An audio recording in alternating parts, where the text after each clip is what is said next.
Hello and welcome to another episode of Do Go On. My name is Dave Warnocky, and as always, I'm here with Jess Perkins and Matt Stewart. Hello, David. How good is it to be alive? And how good is it to be block? Oh, yeah. It's block right now, Dave. Did you forget? That's the only time I feel alive is during block. Really? Yes. That's so sad. Yeah, well, I mean, honestly, it's good to have something What's to look going forward on, to. bud? How are you? Are you all right? Is Yeah, it's everything block. okay? I'm good. Okay. But like the rest of the time, what's... Well, the rest of the time it's not block, so I'm not good. You I would mean, have. it's pretty easy. Yeah, no, true. You would have been more stoked than anyone that block got extended to 2 months. That's right. And for the people who are wondering what the hell we're talking about, Matt, what is block? Block is the most wonderful time of the year. Agreed. Where we go through our most requested and most voted for topics of the year. We're counting them down this time around, and it's all based on Gregorian calendar stuff. How many Wednesdays in October, November? This time around, there's 9. So we're counting down the top 9 topics for Block 2022. It's huge. Yeah, but 9 bothers me, but that's okay. Sorry. Well, take it up with Gregorian. I will. Gregory Gregorian. Gregory Gregorian. I've got some opinions. Well, the good news is, Jess, you've got a round number for your report, kind of. It's number 8. It's Nailed almost it. the most round number. Exactly, it's 2 rounds. It's probably the second roundest. 2 round, 2 furious. Call it the snowman number in some circles. Another round thing, circles. 2 snowmen, 88. Yeah, there you go. I love the idea that people have are interested in this topic, have looked it up, have started this podcast and thought, wow, they're insufferable. Which is what I did in researching this topic. Found some podcasts and went, oh boy. Okay. I wasn't quite following there, but you're saying that we're insufferable. Yes. Yeah. Took me a while to connect those dots because I'm like, those two That things can't be don't true. make sense.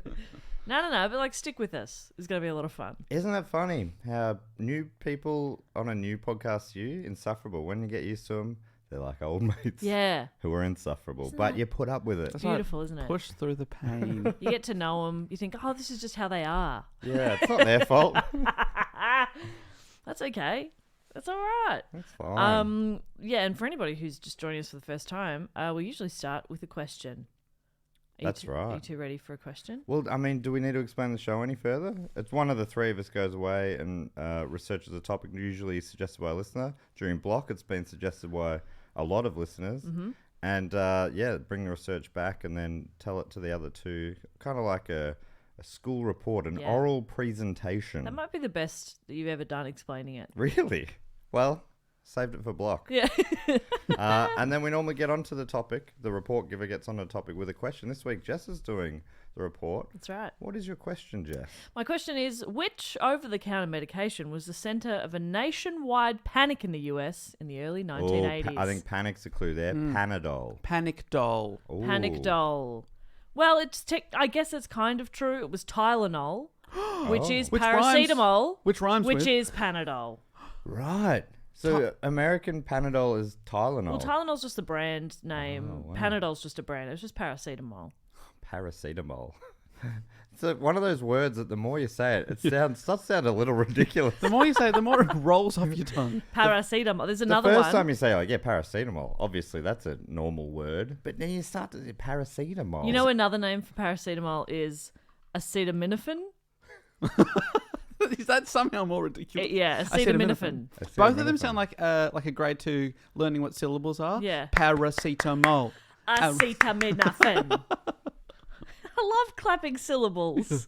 So fun. Jess. And then they stopped doing that when you get to high school. It's like, oh, okay. I'm just supposed to do it in my head now. Yeah. Clapping along. Oh, Pretty disrespectful. we don't get to clap the syllables anymore? Okay. We don't get to clap the syllables anymore. I don't know how to do it. You clap the syllables. That's Anyway, what a high school education gets you.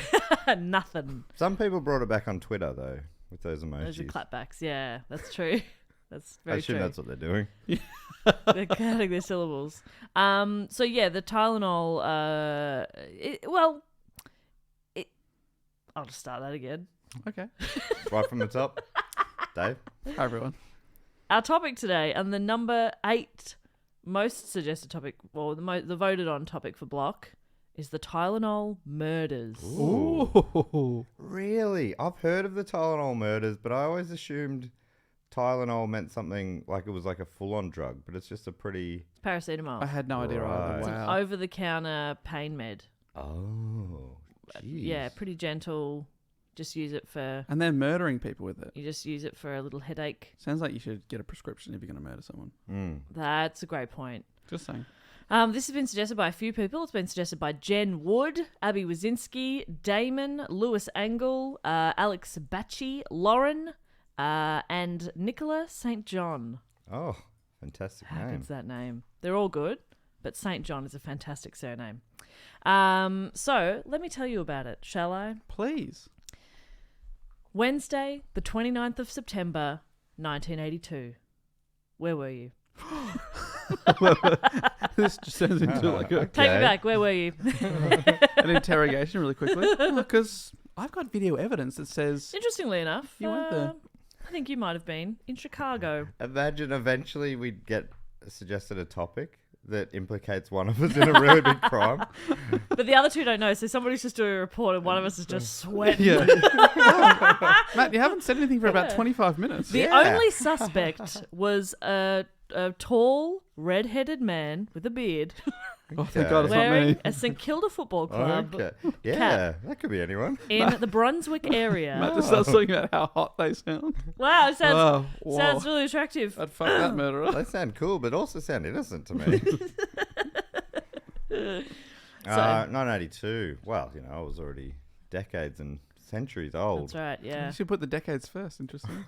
That's how we used to do it. Okay. That's sort of American style. You know how they do dates wrong? It's like that. I assume they also do decades that's right. before centuries. Yeah, 4 and 20. I'm 2 and 30 years old right now. So, 1982, 29th of September, 12-year-old Mary Kellerman woke up early, around 6:15, and noticed she had a head cold and a sore throat. Her parents agreed to let her stay home from school and get some rest, and luckily, Mary's mother had just bought a new bottle of Tylenol at the supermarket the day before. So yeah, paracetamol or acetaminophen. I had to write that out. Acetaminophen. Acetaminophen phonetically. Sort of. It sounds almost like Peter Serafinowicz, the English actor. That's does what I sound kept like- thinking when you say. But is it like two people, like Johnny Paracetamol and Christina Acetaminophen, and they were both competing to name it after themselves? Sure. They Yeah. both had two family empires. It's amazing you even got their first names right. It's crazy. But unfortunately, the paracetamol-acetaminophen race was not voted on by the Patreons, so we'll have to tell that story another time. Next block. It's exciting. So Mary went to the bathroom, took an extra strength Tylenol to help ease her pain. Within minutes, her father heard coughing and then a thud come from the bathroom. He rushed in to find Mary unresponsive. Oh, dear. Oh, shit. Paramedics were called and they rushed Mary to Alexian Brothers Medical Centre in Elk Grove Village, where she was sadly pronounced dead at 9:56 a.m. Oh, my God. So, without jumping ahead too far, something's wrong with this paracetamol. Holy shit, Matt. You put that together real quick. Yeah, but there's nothing wrong with the acetaminophen. That's correct. So this episode is sponsored by the Acetaminophen family empire. Peter Acetaminophen. What a guy. The Tick, is that who he is? Yeah. Yeah. Also had a great cameo on Black Books. Oh, yeah? There's the guy who read the shipping forecast. Oh, And him! then Fran's, his voice turns on Fran. Fran. Fran. Yeah. Fran, is that you? He had a great... I did not get that the first time watching it. And watching it as an adult, I was like, oh, I understand what's happening. I think he had a bit of a viral video years and years ago where, those videos where someone does like 100 impressions in a minute? Yeah. He did one, but all the people he was impersonating were just made up people. That's very funny. That is good. Back to a child dying. Oh, yeah. We were trying to bring a bit of light somewhere, Oh, yeah, by the way, there will be no light in this. Oh, Well, okay. let's... So we'll- find the fun where you can. every 5 minutes, we'll talk about our favourite Peter Serafinowicz moment. So, Those science videos he did. Very funny. very fun. So, yeah, Mary Kellerman, her sudden and tragic passing raised a lot of questions. How does a seemingly healthy 12-year-old suddenly drop dead? What had caused Mary's death? The biggest shock would come later, as Mary's death was the beginning of a chaotic and deadly 24 hours in the Chicago area that saw 6 more people's lives end suddenly and also without explanation. This is sounding a bit like maybe a much more deadly version of the needles in the strawberries thing in Australia a few years ago. Oh. So it's a pretty, what do you call it? Like just a very, I can't think of a word. Is it Peader Sereniferous? An inoffensive sort of product. It's like a... Innocuous product, thank you. And someone's tampered with it by the sounds of it. Mm-hmm. Only with the needles in the strawberries, that just made people stop eating strawberries. Yeah. But I imagine this probably didn't do a lot of good for the paracetamol industry. That's right. And that's why we don't have paracetamol anymore. So my first suspect is Peader Cinnamoniwins. Okay. Or whatever the person was who made the other thing. No, you got it right. Cinnamoniwins. Yeah. That was a dark time when we couldn't eat strawberries. Wasn't it? Because so for context, if you're overseas and you don't know this, for a while there was, I don't know, it was probably only a few times though, wasn't it? I think so, Needles were turning up in strawberries in Australian supermarkets. Yeah. And I don't know if anyone actually got injured from it. But then that you were encouraged either to not eat strawberries or to chop them up before you eat them. First, yeah. And I think something similar happened in the US with like razor blades in hot dogs at a baseball field or something. That sounds so awful. Right, yeah. But it was, So it's happened... It's happened before. Obviously, though, when it's one person selling the hot dogs, it's probably more obvious who's... He's also selling razor blades. Who's put the razor blades in there. And it's actually just been a bit of a whoopsie. It's a giveaway, okay? Yeah. Okay. Free razor blade. Now you're complaining, okay? Yeah, it was weird that Gary Gillette's hot dog stand got away with it somehow. He was also putting shaving gel on the hot dogs, and that was not good. Instead of mustard. You shouldn't eat that, shaving cream instead of sauce, it was shaving gel. Pretty bad. It's the sort of stuff it comes out like, it's like a blue kind of gel stuff, and then it kind of foams. Yeah, it looks like it tastes good, but it doesn't. It doesn't. Not on a hot dog. Agree to disagree. Maybe on a cracker or something. Yeah, it's not a good match. Not far from Elk Grove Village in Arlington Heights, 27-year-old Adam Janis had the day off from his job as a post office supervisor. He had some slight chest pain the day before, but was feeling fine that day and spent the morning running some errands. He picked up his 4-year-old daughter, Cassia, up from preschool and stopped by the supermarket for a few bits and pieces. Some steaks, flowers for his wife, and some extra-strength Tylenol. Once home, his wife, Teresa, saw him come out of the bathroom, clutching his chest and complaining of pain. She followed him into the bedroom and noticed his breathing was slow and his pupils were dilated. Through the window, she could see 2 neighbours talking, and she knew one of them was a nurse. She ran out for help, and the nurse tried to resuscitate Adam while the other neighbour called an ambulance. Pretty rude to interrupt a conversation. They're like, sorry, Teresa, we're chatting. Sorry, this is important. We're working out our week. A little detail there is actually, it's quite lucky that it was these 2 neighbours she saw, because Teresa didn't speak a lot of English. She was Polish. And she knew that the nurse spoke Polish as well. Okay, that is very fortunate. It's very fortunate that she happened to see a person who A, could help medically, and B, could understand, she could communicate with. So at Northwest Community Hospital in Arlington Heights, less than 10 miles from where Mary Kellerman was, Adam Janis was pronounced dead at 3:15 p.m. Oh, shit. So when you said lucky, you really got our hopes up there. I was really hoping he was going to pull through, yeah. No. Given the fact that he'd complained of chest pains, doctors initially thought it must have been a heart attack. Dr. Thomas Kim, medical director of the ICU, said there was nothing obvious like a gunshot wound or anything. In Janis's case, we thought of the heart first, so the diagnosis for him was either a massive heart attack or a massive injury to the brain. We had to wait until the tests came back. Now, Dr. Kim comes up a little bit throughout this, so keep him in the back of your mind. All right. First suspect. By this time, more of the Janis family had arrived at the hospital. Like I said, Adam's wife, Teresa, didn't speak a lot of English, so Adam's family were there to talk to doctors. The Janis family left the hospital and went back to Adam and Teresa's house together. The family included Adam's mother, brothers Joseph and Stanley's new wife, also named Teresa. They'd been married for about 3 months, having held their ceremony at the same church as Stanley's 2 brothers. And they'd just been on a honeymoon to Hawaii. Hadn't even received their wedding photos back yet. And now here they were planning a funeral for the same church they'd just gotten married in. Oh my God. Wow. In one article I read, it said that Stanley was having back pain and wanted to just go back to his own home, but his mother insisted they all go back to Adam's house together. No. Other resources Other resources say that when they were all back at the house, Stanley had a bad headache, as did his wife, Terry, also Teresa. And several of the articles I read say this is a pretty common physical side effect of grief and shock, is a headache.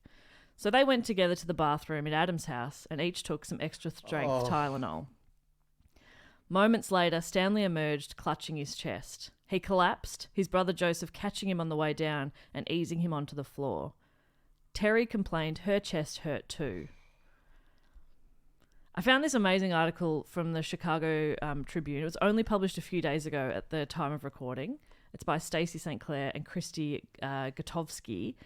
And it's incredibly well written, has a lot of detail, sort of forms the skeleton of this report. It also has 2 parts out and more coming in the weeks ahead. They're kind of doing this like series of articles about it for the 40th anniversary, I suppose, or the 40 years since this happened.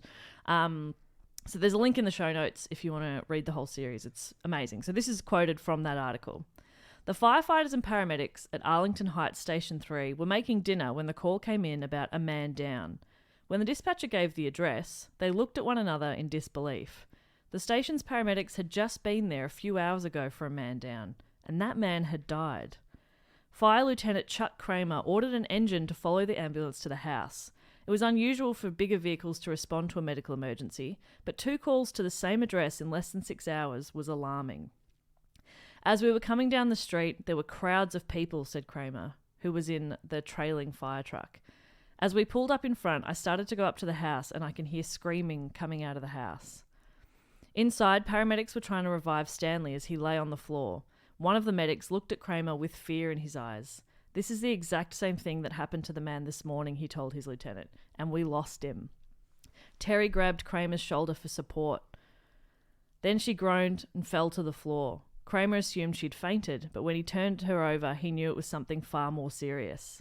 Her breath was shallow, her eyes were fixed and dilated. Jeez. At this point, and maybe it's just because of like COVID and stuff, but they must be thinking, is this a contagious thing? Absolutely. Wow. So now I've got 6 paramedics working on 2 people, Kramer said, and I'm looking at what's going on. I said, guys, this isn't heart attacks. There's something wrong. So yeah, you're absolutely right. They're thinking something environmental. Oh, whoa. The paramedics loaded the couple into separate ambulances and headed to Northwest Community Hospital. Concerned that some kind of airborne contagion or other deadly environmental poison was in the house, Kramer put the entire Yanis family in police cars and sent them to the hospital too. Handcuffed. He radioed ahead to the hospital staff. You'd better find a place for us, he recalled telling them. I've got 14 people who need to be isolated. I tell you what, and this might be because I'm 6.5 seasons into the X-Files, but I'd send out Mulder and Scully at this point. Would ya? Yeah. This would be the point where you'd be like, something's up here. Yeah, and Mulder would walk in and he'd guess it. Yeah. But yeah. He'd just be like, it's actually not without precedent, Scully. And then he'll have a wild stab at some obscure thing. Yep. Sometimes paracetamols can be poison. It did happen with the Aztecs. And then he'll just happen to have guessed it purely. And then Scully would be like, come on, Mulder. There's got to be a more simple explanation. I don't know, Mulder. And then they'll go through 40 minutes and he'll have been right. Yeah, nearly every time. Why does she waste resources and time then? 'Cause it must be so annoying because she is saying what she's saying is logically right. Yeah, and she's a medical doctor. Yeah. But eventually, as a medical doctor who believes in science, there's a lot of testing that's been done, and Mulder is always right. If you think of every episode as a test on Mulder's ability, it's pretty conclusive. Yeah. But what they would do is they do a DNA test on the people that have collapsed. Scully would be like, I've never seen this genome before. Oh my God, let's take it to another lab. They'd go, wow, I've never seen this before. The person who did that test would be murdered, and then the test would disappear. Whoa. And then the season would end and the X-Files would be shut down for the 6th season end in a row. Whoa. I really wish you guys would stop spoiling episodes because that's exactly what happened. Oh my God. I don't know, Mulder. As the ambulance raced towards the hospital, Dr. Kim was about to leave after a long shift, but a nurse stopped him to say that 2 people had collapsed at the Yanis house and were on their way. He assumed it was Adam's parents, overcome with grief. The nurse said, no, it's his brother. So then I said, well, maybe he fainted. Kim recalled he's quite keen to leave. Then Foot she halfway said, out the door. Then she said his wife also collapsed, so I threw my jacket off and told the ICU nurses I was staying. Oh, that's very theatrical. Isn't I it? love that. Throw the jacket off. Tell my wife I'm not coming home. Yeah, call my wife. But it's funny that he was so open about just being like, yeah, I was like- really keen to get home. Yeah, he's like, okay, so some old people fainted. Do I have to stick around? Yeah. Okay, so a young person fainted. Do I have to Right. stick? His wife fainted? Yeah. Call my wife. Call my wife and tell her not to faint. Tell my daughter I won't make it to her ballet recital. That's right. So we'll Cut to seat with reserved for dad. Dad, Dr. Kim. And then little Kim. Lil Look Kim. at if Lil you Kim. will. dancing. On the side of stage, looking out, and Yeah. the teacher going, I don't know, we've got to go on. And then her mum sitting next to the empty chair, just sort of apologetically shaking her head. Shrugging. It's like, your dad is the head of ICU, Yeah. okay? Things are going to happen. You are very important to dad, but dad also has a really important job. Yeah, and a lot of that's people's right. lives rely on dad. All right, So little do Kim. your little fucking dance Yeah. and have some Who respect. cares? The mum will be like, You know, that's what "Hey, I would say as Lil a mum. Kim, I see you doing the recital, but dad is at the I see ICU. you, yeah. And Lil Kim will be like, oh, mum, you do this joke Every time, day and it's not that funny. and never comforts It's funny me. the first time I got it, and I was 4. Okay, I'm 6 now. I'm a big girl. Know what I mean? Halfway through the performance, a pager starts going off. Everyone looks around. Someone steps up. They run out. It's Fox Mulder Oh my god. watching his niece's recital, Yeah. but he's been called away. He's been called away. It's an emergency, and she's like, "God damn it, not again! Fox, not another come on! paranormal emergency." And he's like, but I thought my sister was abducted by aliens. And yet here she is with a daughter in the ballet. That's right. Season 7 doesn't connect with the other seasons at all. They rewrite the whole show. It's very confusing. The only through line, Scully does not believe. That's right. I don't know how they work together, honestly. The last episode I watched was kind of strange. Do you remember when there was a kind of spin-off series called Millennium or something? Oh, yeah. And they did tied up. They did a backdoor finale. Yeah, because I've heard of backdoor pilots where, you know, they'll like Soul Man. The Dan Aykroyd show did a backdoor pilot in Home Improvement. It's just like, hey, I'm the new priest neighbor, Dan Aykroyd. And then all of a sudden there's they test it, that's popular, and then they'll fund a season. But this one, like, they cancelled the show, but the maker of X-Files also made that other show. And he's like, I guess he was like, I still want to finish my show. Yeah. So he had the finale I need as to an wrap it episode. up. Just wrote Mulder and Scully into it. Yeah, and it zoomed out from the finale, and Scully and Mulder are watching the TV. And they're like, wow, what a fantastic TV show. That's not true. Jess is looking like that's true. That would be so good. I'm like, that doesn't make much sense. Wow. Oh, it still didn't make much sense, Yeah, but that that's was fair. worse than what happened. Anyway, So Dr. Kim. Dr. Kim. Taking his jacket off. We'll come back to the Yanis family later because in the meantime, in fact, around 30 minutes after Adam Yanis had died, it's around 3:45 p.m. at this point, 27-year-old Mary Reiner was at her Winfield home around half an hour away from the areas of Illinois that Adam and Mary were in. Reiner had a headache and had purchased some Tylenol at the supermarket that morning. Not extra strength, please. After taking 2 capsules, she felt dizzy almost immediately, collapsing onto a chair in the kitchen and began having seizures. Paramedics were called and Mary was rushed to the hospital, where she sadly died the next day on September 30.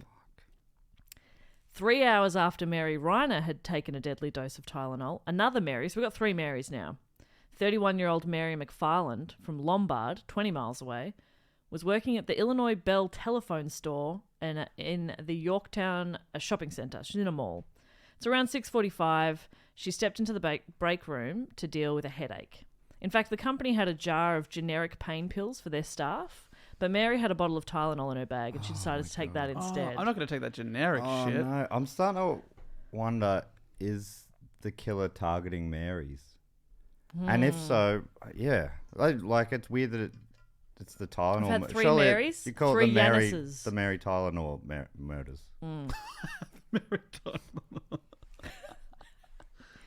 And you were worried you wouldn't find any fun in this. And here we are, having a great time. So less than 10 minutes later, she returned to the break room and her co-worker recalled her saying, "I don't feel good," before collapsing. Paramedics arrived and Mary's co-worker told them that she'd taken Tylenol but nothing else. Mary McFarland was taken to hospital where her family were told she'd suffered a massive stroke. And she too sadly passed away not long after. Man, is that 5 now? Well, and they're just yeah. they haven't been able to connect any dots at this point. that's right, yeah. So these, 5 people who have all had a similar experience, Been born Mary. almost Or something seriously similar. on the same I day. think you don't get born a Mary. Someone, I think, Assigns you Mary. or do you think that people just go, well, that's a Mary? Yeah, I think some people are born great and others have greatness thrust upon them. Okay. And what? Well, same with Mary. Okay. Is Mary a great name? Do you think? Yeah, one of the greats. Mary. Hmm. Yeah, it's all right. It's pretty good. I think it's a solid name. Yeah. It's up there. Yeah. Yeah. What are we talking? Top 20? Yeah. Mary is in the top 20. That's for you. pretty No, good. absolutely not. I'm saying like it's up there in terms of the number of Marys in my family. Oh, okay. Yeah. You know, there's a couple. There's 2 of them. Yeah, I've got an Auntie Mary. Yeah, What I've got 2 Auntie Marys. Same side of the family. Right. Crazy. That's wild. Crazy. Michael's the one I've got a lot. Got a lot of on Michaels. on both sides, but yeah. We've got multiple Phillips. Really? And Phillips. I've got on the same side of the family 2 cousins Philip, 2 cousins Thomas. It's like those siblings were like, fuck it, I don't even care that one of my siblings has a Philip. I'm getting a Philip Yeah, too. normally that's a bit of a faux pas. Nah, not in the Perkins clan. And then, oh, you've already got a Tom? Well, fuck you, I've got a Tom as well. Same surnames as well? No. No, well, that's probably what got him over the line. And is Yeah, it both families? Is it 2 Phillips and 2 Thomases? Is it a Philip and a Thomas and a Philip and are there 2 Oh, set no, siblings? Because that would be no. hilarious. It's like, oh, we've done it again. Well, 1 Philip and 1 Thomas are twins. Okay. So they're in the same family. So that's one sibling who named her twins after nephews she already had. 2 existing nephews. Yeah. Is one of these the footballer Tom Phillips? Yeah. Whoa. Wow. That's weird. Sometimes it's easier to just say yes. Yeah, and then he goes, whoa, and then you can move on. Some obscure footballer. If you say no, he'll come up with somebody else. Does Philip also mean like a positive for something? Oh, that's a real Philip for the industry or something? I've never In heard that Jess's before. family, yeah. That's not a thing. I'm not saying it's not a thing. I've just never heard it. Because it's That's a real Philip. Yeah, I'm not sure. I'm That sounds guessing it's a word like Philip, but it's not Philip. It sounds like a guy called Philip is really trying to rebrand. Also Yeah, just- that's a real Philip, wouldn't you say? I also just realised, just in my family's defence, that my grandfather's name was Philip. So I everyone think wanted to maybe honour a him. couple of siblings were just naming. So one of them was my uncle Phil, who named his son Phil. I So think that's 3 generations of Phil. the other one, if they want to make a tribute, they could have called the kid Grandpa. Exactly. Philip's Grandpa and Tom. Exactly. Philip's taken. Grandpa isn't. Tom's taken, but you know. Anyway, back to the Yanis family, who are at the hospital for a second time today. Can't believe it. Stanley and Terry Yanis were in a critical condition, and the rest of the family were being quarantined at a hospital meeting room. So they can't even be there with their... No, dying because they're not family sure members. if they've ingested something, if it's something airborne. And the police, firefighters, and paramedics who had responded to the call were also in that meeting room with them. They were just keeping everybody contained until they could figure out what was going on. Wow. Fire Lieutenant Chuck Kramer was in the room, and he called his friend and public health official Helen Jensen. She arrived at the hospital 15 minutes later and walked into the quarantine room. The people inside marvelled at her courage. I thought she'd go and talk to the doctors, but no, she came directly into the room, and I couldn't believe that, Kramer said. But that's just Helen. She's brave. She sees it as doing a job, but I really admired her. And I initially thought it was a little bit funny to call a person brave for walking into a room, but at this stage, they have no idea that there are other similar deaths occurring elsewhere, and there's a very serious and valid concern that this is something airborne and very contagious. So it was pretty ballsy of her to just sort of walk in and be like, all right, what's going on? How can I help? What are we doing? Oh, God, I've wandered into the wrong room. Oh, no. I can't Okay, leave. play it cool. Hey, what's up? How are we doing? I wasn't just looking for the vending machine and I walked in here. Sometimes brave is one word for it, but if she's gonna just drop dead, Yeah. I don't know if that's brave or that's sort of reckless. Yeah. I think often people say brave when they mean a bit recklless. Yeah, And that's cool. yeah. I think Because cool I'm is another word I'm a for pretty it. reckless person. Nothing cooler than being reckless. Yeah. You'd say I'm a reckless Yeah. person. I'm crazy. Yeah. Not at all a cautious person. Nah. Honestly, I was talking about this the other day. My driving test to get my license, the guy's only feedback was that I was a little bit too cautious. Wow. And I was like, you don't say. During my test, I was a little cautious, See, was I? I've never given that feedback before. And that's when I went through a yellow light with him, and he's like, bit cautious. I'm like, in what fucking unit? Anyway. Wow. I had a similar thing. I had, he asked me to change lanes, and I was told before that sometimes they'll trick you. They'll say change lanes when there's not really enough space. So I was told, be cautious. So I'm like, sorry, I don't think I've got enough space. And he got so angry. He's like, you had so much space. I'm like, I thought it was a trick, sorry. No matter what instruction he gave you, you said, I won't be actually doing that. don't know. I'm not falling for that Okay, one. turn the engine on. I won't be doing that. I was born yesterday. Take the next left. I'll actually be turning right. Yeah. Thank you. Nice try. My instructor told me to do the opposite of whatever you say. Your instructor is an idiot. Don't run that red light. Okay, I know right. what I'm doing. Jeez. So yeah, that was Helen's good engine noise. Thank you so much. I've been practicing. I've been under your tutelage. It's good. It's good stuff. It's what cars sound like. You guys ever heard a car? Wow. Didn't think so. I didn't think I had until I thought I had. But now that sounded more like a car than a car ever has. Mm-hmm. So we've got Helen bravely walking into a room. Oh, bravely. Is that what the noise she made as she walked into the room? Pulls up.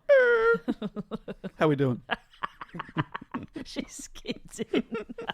Helen's badass. She opens the door Kramer style into a quarantine These room. people are freaking Yeah. out.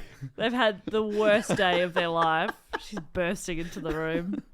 Well, there is a Kramer in the room, but he's a fire lieutenant. There's someone named Kramer in Yeah, the I've room. mentioned him several times. He comes up a lot. Keep Kramer in your mind. Is his name Kramer, Dr. Kramer Kim? Yep. Okay. No. Okay. So Adam's wife, Teresa, walked Helen through Adam's morning and the family gathering that That's afternoon.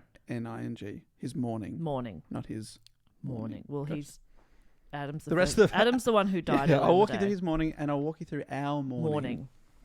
In her retelling, Jensen noticed all three people had gotten sick, had taken Tylenol. Helen Jensen asked for two things: a key to the Yanis home and a police officer to take her there. She was on it straight away. Straight away. She put it together so quick. Bang. And then was like, take me to this house that everybody thinks is poisonous. So she goes, by 8 p.m. she's in the house gathering items that she thought all three people could have come in contact with. So she was like, it's interesting they all took Tylenol, but she's also thinking like, is there something, just those sort of communal things. So she's taken like a pot of coffee grounds, some fruit, cake, flowers, and of course, have a Tylenol. Yeah, because what they say, what's that saying? Something doesn't equal causation. Correlation. Correlation doesn't mean causation. Because that would be someone who just goes, oh, it's obviously that. Yeah, and they could be wrong. There could be many things. So she's sort of like, okay, what are the kind of things that they all might have had access to or all might have ingested, eaten, whatever. She's like Mulder and Scully She's mushed great. together. She is. But also, can I just point out, that's some of the worst quarantining procedure I've ever heard of. Well, she just bails. She's walked in there and gone, great, awesome, I've hung out with all of you. Now I'm going back out I'm into going the back. world. I'm going back to the house where you all just came from. And I'll probably come back here. And I'm taking a cot with me. Yeah. This The is, cop's like, do I have to come in? Yeah, oh. Can I wait in the car? this is very Mulder technique as well. He's always fingering things on crime scenes. Oh my. Oh, my Like, God. Fox, stop touching the evidence. Well, it's so funny you say that because, I mean, this is the 80s and a lot of the police officers and stuff, in hindsight, talking about it now, were like, we weren't wearing gloves. Right. So when they're trying to dust for prints and stuff, it's a bit of a nightmare They're using because their everybody's mouths. just like, oh, here's the Tylenol bottle, getting their hands all over it, throwing it to their friend. just Licking it. Yeah. just through it like basketball style. How do Hey-oh. you throw things to your friend? You tried to throw your keys to Matt before. They It had was a a com- disaster, They wasn't have it? a competition just to try and throw them in the bin. Oh! 3-point line. Pew, pew, pew, pew. They're very respectful on a murder scene. So she found the bottle of Tylenol, and also conveniently she found the receipt because they just bought it. Great. She's going to try and get a refund. This killed 3 people. I think we should get at least a partial refund. I want a replacement. I want to store credit, please. So she checks inside the bottle, and there's 44 capsules left. It's a 50 bottle. Oh, these are the capsules that you can pull apart. That's right. Okay. Yeah. So it's like they're the gelatin capsules. So that it's like, the Panadol ones are green on one side and white on the other. I think these are red and white. And yeah, you can pull them apart. Right. Tamper with them and put them back Exactly together. right. So there's Oh. 44 left. So that added up. 3 adults had taken 2 each, and the 3 of them had had the same awful experience afterwards. So she returned to the hospital where she found a representative from the Cook County Medical Examiner's office in a conference room, and she placed the bottle down and said it had to be the Tylenol that linked these 3 cases. Oh, that's got to be badass. But remember, this is the early 80s, and she's just a nurse. So her advice was immediately met with skepticism. No. Straight away, they're like, Helen, is it? I don't know. Because I was imagining she puts the bottle down and just goes, there's a killer right there. And everyone goes, And then the Who plays. Helen. Yeah, She puts her sunnies on, walks out as the hospital explodes behind her. And that's a whole new thing. another job well done. Several resources mention that she literally had to stomp her feet and yell in order to be heard, and even then she was brushed off. Yeah, I can imagine people like brushing you off when you're stomping your feet and yelling. It's a Tylenol! Whoa, Helen. Helen, We're baby. trying to figure this out. Helen, come And, on. and this guy in the corner, Fox, he reckons it's a demon. Yeah. We're going to go with him. We're going to go with the demon guy. So yeah, she went home pretty frustrated, and sort of being like, I'm just a nurse, and they're not going to listen to me, but that's what I think it is. Even though I had a tantrum. No, threw a tantrum. Did she have a headache? Don't tell me she, She had did a not headache. have, she's fine. She's okay. Thank goodness. So around the same time at 8:45 p.m., 35-year-old United flight attendant Paula Prince landed at O'Hare International Airport in Chicago. One of her good friends and colleagues, Jean Regular Leavengood, incredible name. Sorry. What? Sorry. Jean, a regular leaving good? Regular Leavengood. They've made that up on the spot. Regula? Regular or regular? I'm regular leaving good. I'm regular door frame handle. This is my friend It's a beautiful name. Chris. Is that Italian? My friend Chris, extra strong Tylenol capsule. So what I'm guessing is about to happen is someone's going to die because they didn't listen to Helen. No, this is all happening around the same time. Okay. Helen was at the house at 8. This is 8:45, so it's all happening around the So same it would have been time. hard to get the word out Exactly for people right. to stop eating Tylenol. So, Paula Prince, she lands, and her friend and colleague lives in the same condo building as Paula, and so she's like, I'll check to see when she's arriving, we can go, travel home together. She checks the flight board, and she sees that Jean isn't landing for another hour or so. So she just left her a note to say she was heading home. It says, let's meet for a drink later, Prince wrote. I have exciting news to tell you. On the way home, Paula stopped at Walgreens for a few things, including, you guessed it, a bottle of extra-strength Tylenol. While taking off her makeup, she paused to take a single Tylenol capsule from the new bottle, despite there already being an open bottle in her travel bag. No! Because she was at home alone, it wasn't until 2 days later that Leavengood and Prince's sister would find her body. Shit. And this is from the Chicago Tribune article again. At Prince's funeral, a man approached Leavengood and introduced himself. He said he'd met Prince during a recent layover in Las Vegas and they'd fallen immediately, madly in love. He said they planned to marry. He was Paula Prince's exciting news. Oh, that's so tragic. It's so tragic. This article points out so many small details that are so brutal. Like that just hurts, and that Stanley wanted to go home, but his mum's like, no, come back to Adam's place. And that Paula had another presumably safe bottle of Tylenol that she could have had. There's a lot of like sliding doors moments where if something had happened slightly differently, if I think about those moments too much, I panic and then I can't do anything. Yeah. It's scary. But maybe if you didn't panic then, you would have done something else that would have been the wrong call. Fuck. Panicking may have just saved your life. Thank you. You ever think about that? Yes. So Paula bought her Tylenol around 9:15 p.m. So we're now at about 10 p.m. the same day, 29th of September 1982. After hours in quarantine, firefighter Kramer heard from Dr. Kim that Stanley Yanis had been pronounced dead and Terry was on life support with no chance of recovery. Oof. So this family's lost 2 sons and a daughter-in-law she's going to die as well in the same day. Oh, and they were all there. Yeah. When it happened too. Awful. Dr. Kim said he thought the deaths were most likely caused by something they'd ingested and was trying to find a poison expert to help him find out more. Careful not to rule out environmental factors, doctors admitted the Yanis family for overnight observation.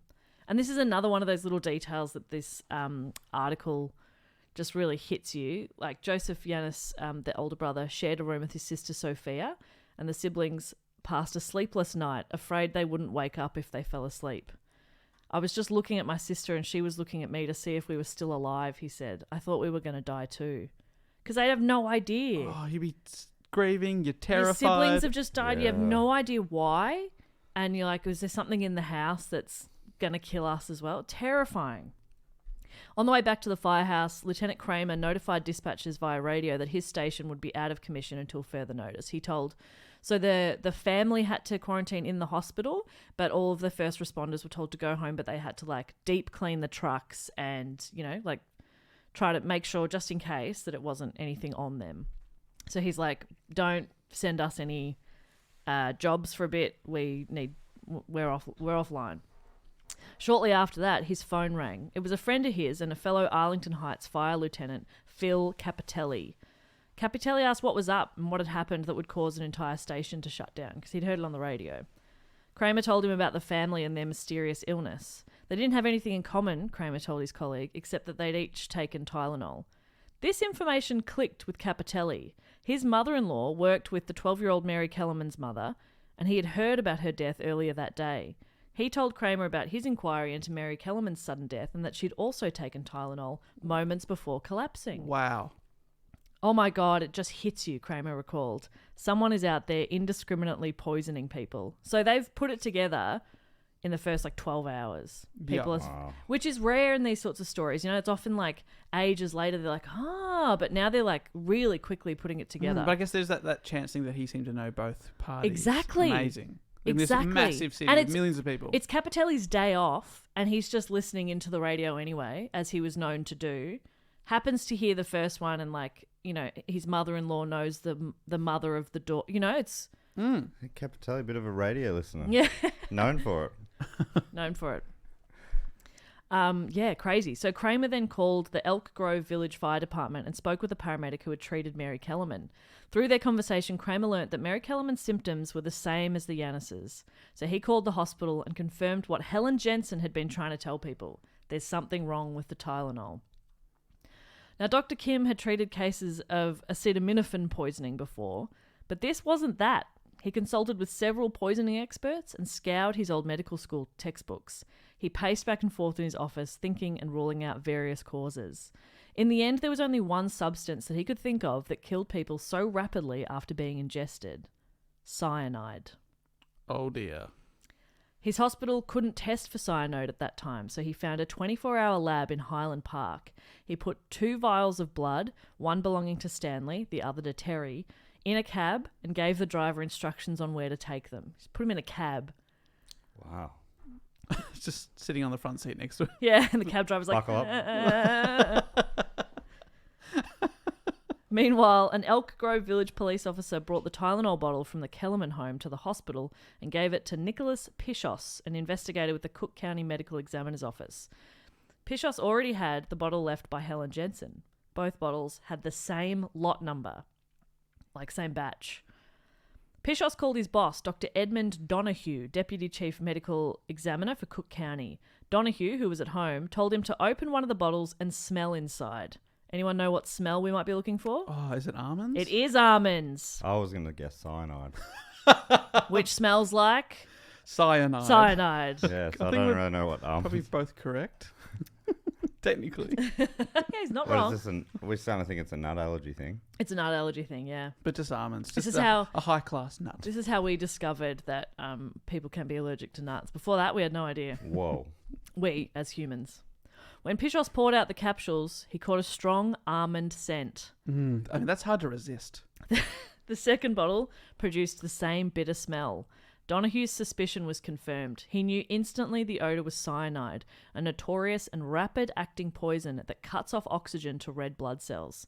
The almond odour isn't always present, and even when it does exist, it's discernible by only about 60% of the population. Right. So imagine if Pishos had been part of the 40% that couldn't smell it anyway. Oh, yeah. Then we wouldn't, they'd have to be testing things, but he was like, oh, almond. And they're like, that's cyanide, baby. It's crazy. Again, it's one of those it's another time where it's like, what if he hadn't been able to smell it? And what if it's crazy? Donahue called Michael Schaefer, the county's chief toxologist, and asked him to come to the morgue and run tests on the confiscated Tylenol capsules. Tests would show that 4 of the 44 remaining capsules in the Yanis's bottle contained cyanide. Only 4. Oh, so that new bottle she opened, it was even... It wasn't all cyanide. Oh my God. I guess, yeah, whoever did it, it would take forever to do it.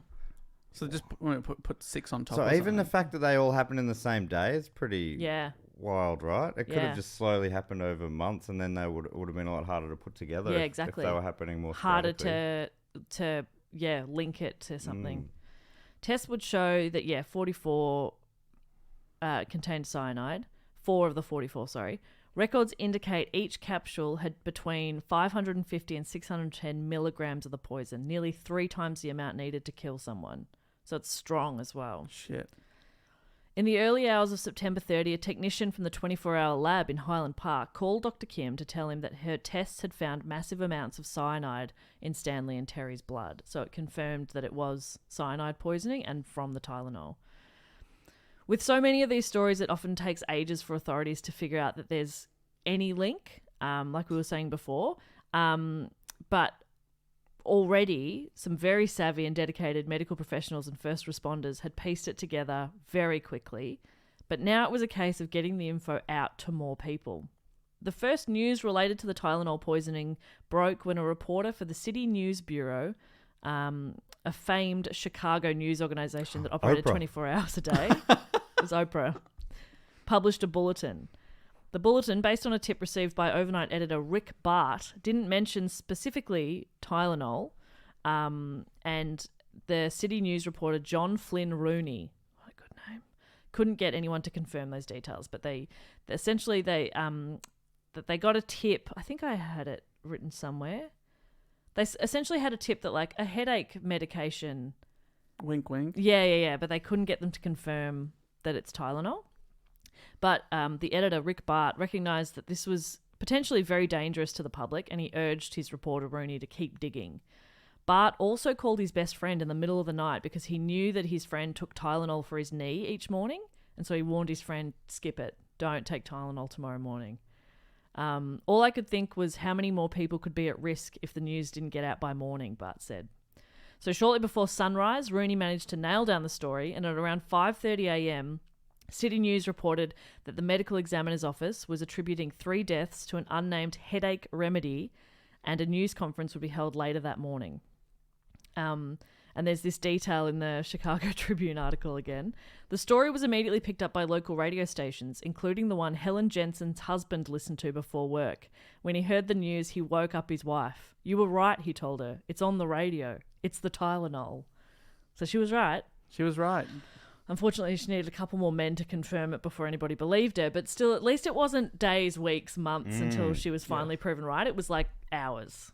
So She was got right it on it. really quick. Yeah. It's so funny that they gave her keys and a police officer, but still didn't listen. Still didn't listen to her. I thought, oh, she's Well, that was the obviously got a fire bit of lieutenant who gave her got some authority, but Yeah. they didn't. Jeez. the Cook County. What were they thinking? Oh, who knows?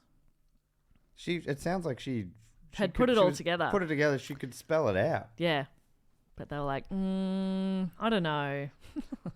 Did they call her sugar tits or anything? Probably, yeah. All right, sugar tits. Okay. We go from here. Okay, sweetheart. I'll have a black coffee on your way out. Thanks. So the same morning the news broke, stores began pulling the pain reliever from their shelves, and public health departments went door to door with flyers warning people about potentially poisonous capsules. Police officers drove through streets using bullhorns to order people to throw out their Tylenol. So they acted very quickly. 2 honks means throw out your Tylenol. We all Beep, know. beep. Oh, no. Oh. Yeah, the Tylenol. This effort proved to be life-saving, as 3 other tainted Tylenol bottles were found this way, and no other lives were lost after those first 24 Wow. hours. Whoa. That is an amazing, horrible start, but Awful. the systems I in the know. end worked so well. Yeah. But of course the question remained, how did this happen? And who is responsible? The other question was, who's in charge of this investigation? The deaths had occurred in different areas of Illinois, and different police departments were looking into the mysterious deaths. Illinois Attorney General Ty Fainer was notified of the deaths, and although each county has its own state attorney to oversee the case, and the Attorney General has no authority to intervene, Fainer was a well-liked leader, and the Illinois State Police wanted him to help. So he left an event he was at immediately and made phone calls. Daughter's ballet His recital. daughter's ballet recital. Everyone's getting up from She's this like, recital. Dad. Yeah, everyone's at the same recital. It's Beep, brutal. beep, beep, beep, beep, beep, beep. I want Oh, to see. sorry, gotta go. I want to see this as a film, but it starts as just like some kids practicing for their ballet recital, and then it finally gets to the big performance, and everyone's dad leaves, and then it turns into a really gritty crime Yeah. Yeah. drama. That's what I want. Yeah. What a beepers. Can I play Is that Helen what you're doing there? Jensen? Oh yeah, you'd be great, Helen Jensen. I'd be a great sugar tits. I can picture you stomping those feet. Yeah, Yeah. because I do that often. Listen. When you won't listen to me, I stomp my feet. Listen to my report. I go, boys, listen. Stomp my little feet. It works every All time. right, Jess. All Just, right. I'll have a tea with two. Two what? Two what? Two what? Tylenol? You want some cyanide in your tea? No problem. So yeah, he left this event, made some phone calls through the drive home. He had a car phone, pretty sick. Ooh. Wow. I love their curly little antennas. Yeah. You remember those car phones that had a little pig's tail antenna at the I back? don't remember that. Yeah. That's fun. Adorable. It's like cars were pigs Little for a little while. piggies. Oink oink. It's like cars with pigs. Yeah. It's the 80s. It was wild. Little piggy cars. By the time he'd reached his house in Evanston, he was the de facto leader of what had quickly become the country's highest profile case. He ordered his staff to work through the night, calling local police, sheriff, coroners, the FBI, the FDA, prosecutors, and public health officials. He also laid the foundation to get extra-strength Tylenol off store shelves statewide, going beyond the single batch the pain relievers manufacturer had recalled that day. So the manufacturer's like, okay, we'll find, that batch. Let's get rid of that. But he's like, get rid of all Get rid fucking of it all. Tylenol. Yeah. Actually, burn down every chemist. Yeah, Just just in to be case. safe. Tests were run and confirmed that Mary Kellerman and Mary Reiner had suffered the same fate as the Yannises, cyanide poisoning. So very quickly they're piecing together that the Yannis family, it was the Tylenol that had poisoned them, and that it was Tylenol for the other people as well. So they have put it together quite quickly. Can I just, Joanne, if I ask Dave who's your big suspect at the moment? Probably. A disgruntled employee at Tylenol, something like that? Oh, you think so? I think it might be Rick Tylenol. Oh, okay. Trying to crash his own stock so he can buy low and then sell high. Oh. And is That's brave. yeah, that is very brave. Because I don't think this is good PR for Tylenol. Yeah. But he was a cowboy, Rick. Yeah. So crazy, it just might work. Okay, Matt, any theories? Oh. Dave said Rick Tylenol. I'm wondering if it's maybe like a disgruntled employee Okay. on the factory floor or something. Or, I'm literally looking at the word disgruntled employee No. in front of me. In brackets, Rick Tylenol. No, Rick Tylenol is not mentioned. Fuck. Yet. We're going to crack the case. he's still at the ballet recital. He hasn't left yet. One person left. He doesn't have a pager, so... The White House ordered the FBI to be involved in the investigation amid growing public panic. FBI Special Agent Roy Lane Jr. was one of several investigators who gathered to brainstorm possible motives behind the crime. There was about 10-15 different avenues of investigation to pursue, like disgruntled employees, former employees, lawsuits, customers who had a problem, anybody that could make some money out of it. Ooh. So there's a lot. I think I There's money read... to be made. I didn't include it in the report, but I read that there was like a team of female agents that were set up to like answer the phone. There was like a hotline set up for people to... They put the hot in hotline because they were women. people And how hot are women?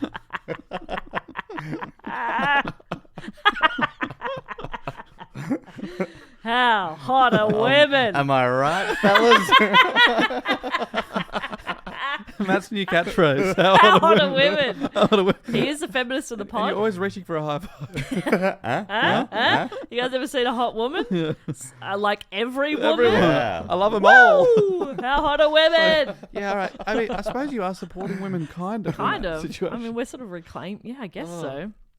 Anyway, so So- yeah, there was a hotline set up. There were people taking calls. They were getting thousands of tips. That's always a nightmare, though, isn't it? Because you get Right. people being like, I saw Graham across the road last night, and Mm-hmm. then I didn't see him till this morning. Yeah, people What was got he their- doing? their Yeah. What was neighbourhood Graham beef. doing? Yeah, There you're was a like, lot, and then it was sort of this article interviews one woman whose job it was to sort of filter through all these tips and like discard ones that were obviously nonsense and keep the ones that like agents should actually look into. For example, Demon.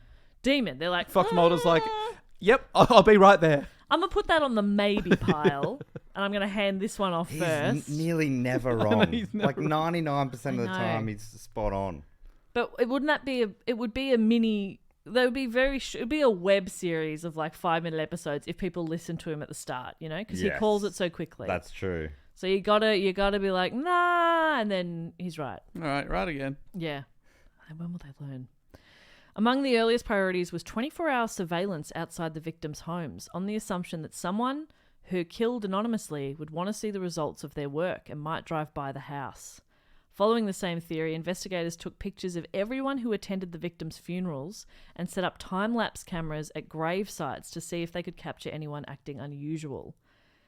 Agents interviewed the victims' families, neighbours, co-workers and friends about any known enemies. I mean, one of them was a 12-year-old girl, so So the list was long. many enemies.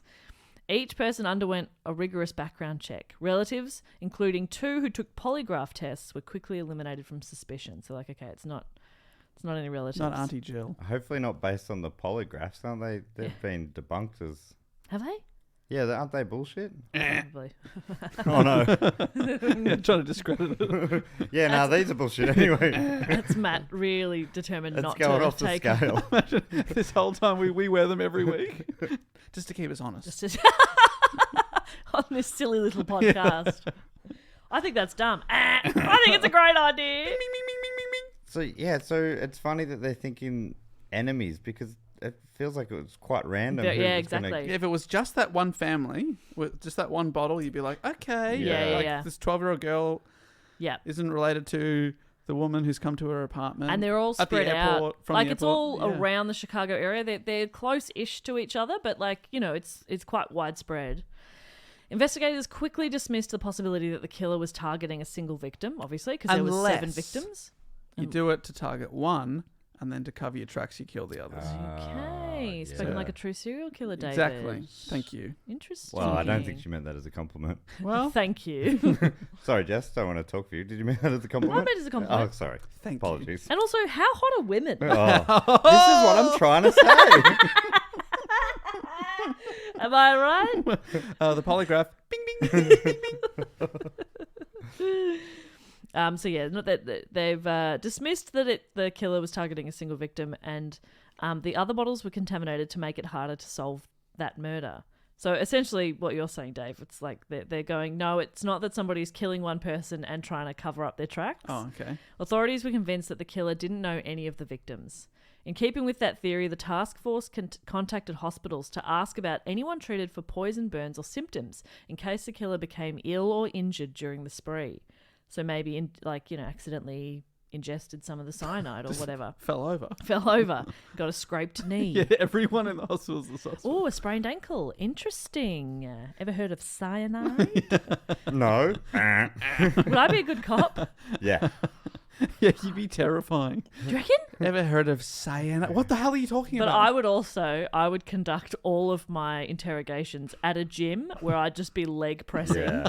and keeping eye contact with them. Yeah. The way when you were just acting that out before, I don't know if you did this on purpose, but your eyes were wide open and unblinking. Yeah, I do that while I leg press, just so they know how strong my legs are. And your lids. I got great lid control. These never come down. I can go a good 30 seconds without blinking if I want to. How hot are women? Just one more thing. One final question. How hot are women? Very correct. Okay. You're off the list. Investigators pulled library records to see who had checked out books on cyanide. They're trying everything. They're looking for an idiot. And they talked to vets about any unusual animal poisonings, thinking that the murderer may have tested chemicals on pets first. Oh, wow. Which I guess, a lot of serial killers and stuff kill animals. So that's not a bad theory, but it didn't really pull much up for them. That sounds like whoever came up with the theory defending it. Yeah. Okay, didn't come up with anything, but it's not a bad theory, is it? It's not bad. It was worth a try. Yeah. Well, Right. Oh, it wasn't worth the crack? Okay. Okay. Fine. All right. Greg, what are your ideas? Yeah, I haven't heard your ideas, I Greg. didn't hear a fucking peep out of you, Greg. Yeah, Greg. Jesus Fuck, Christ. you're an asshole, Greg. You used to be my friend. In an attempt to paint a more detailed portrait of the killer, the FBI turned to a relatively new technique at the time called criminal profiling. Oh, Mulder's great at this. The Tylenol case marked one of the earliest uses of this approach. Investigators assumed the culprit was a man, though records indicate they didn't automatically rule out anyone based on gender. So, Ooh, okay. assuming they're a man, not actually helpful or relevant. Okay. I think Scully's also very good at it on the show. Right. Criminal profile. What a combo. Wow. She often writes in her little diary. Wait, is she... Yeah. But Mulder also, or not? Yeah, they're both good at it. I thought You know where they do a lot of profiling? Criminal Minds. Oh. Yes. I enjoyed that show early on, but then some of the stuff was a bit effed up for me. Really? Okay. Bit too effed up for your sick Yeah. little brain. Yeah, that's right. Wow. So you know it's sick. There was a cop show that was all about profiles. Yeah, it's Criminal Minds. Criminal That was Minds. my little joke there. I think there was is that the English one? No. No. There's probably more than one, I guess. You're thinking of The Bill. Reg, one of the greatest profiles. Well, I've done a short course in my time off, and now I think I can do a bit of profiling. I think I know who nicked 2 bob worth of mixed lollies down the off license. It was that kid over there. That's it, fella. You're Nick. What a great show. I love that show. Me too. It was one of the, how daytime TV sucked, and that was a little bit of a bright spot. Sun Hill, what a place. Take me back. That's it, you're nicked. You're next, you toilet. You're nicked, you toilet. Sun Hill. The least sunny place on the planet. And the sun ever shone on that show. Sorry, Jess, do go on. So they're not ruling anybody out, but they think it's probably a man because studies have found that women who kill use poison more often than men do, but they typically target people they know. Okay. Women, hot. vindictive. Male murderers are more likely in general to kill randomly and on a larger scale. Is that Okay. true? Women just kill like people who have wronged them. Settling scores. But That's with right. poison. With poison So- more often. It really is in its infancy, isn't it? This This profiling. profiling, yeah. Yeah, it could be anyone. Yeah, pretty much. We're thinking either a woman or a man. Just got a note here. How hot are women? How hot are women? So I guess maybe it couldn't have been a woman. No. They're so hot. Yeah.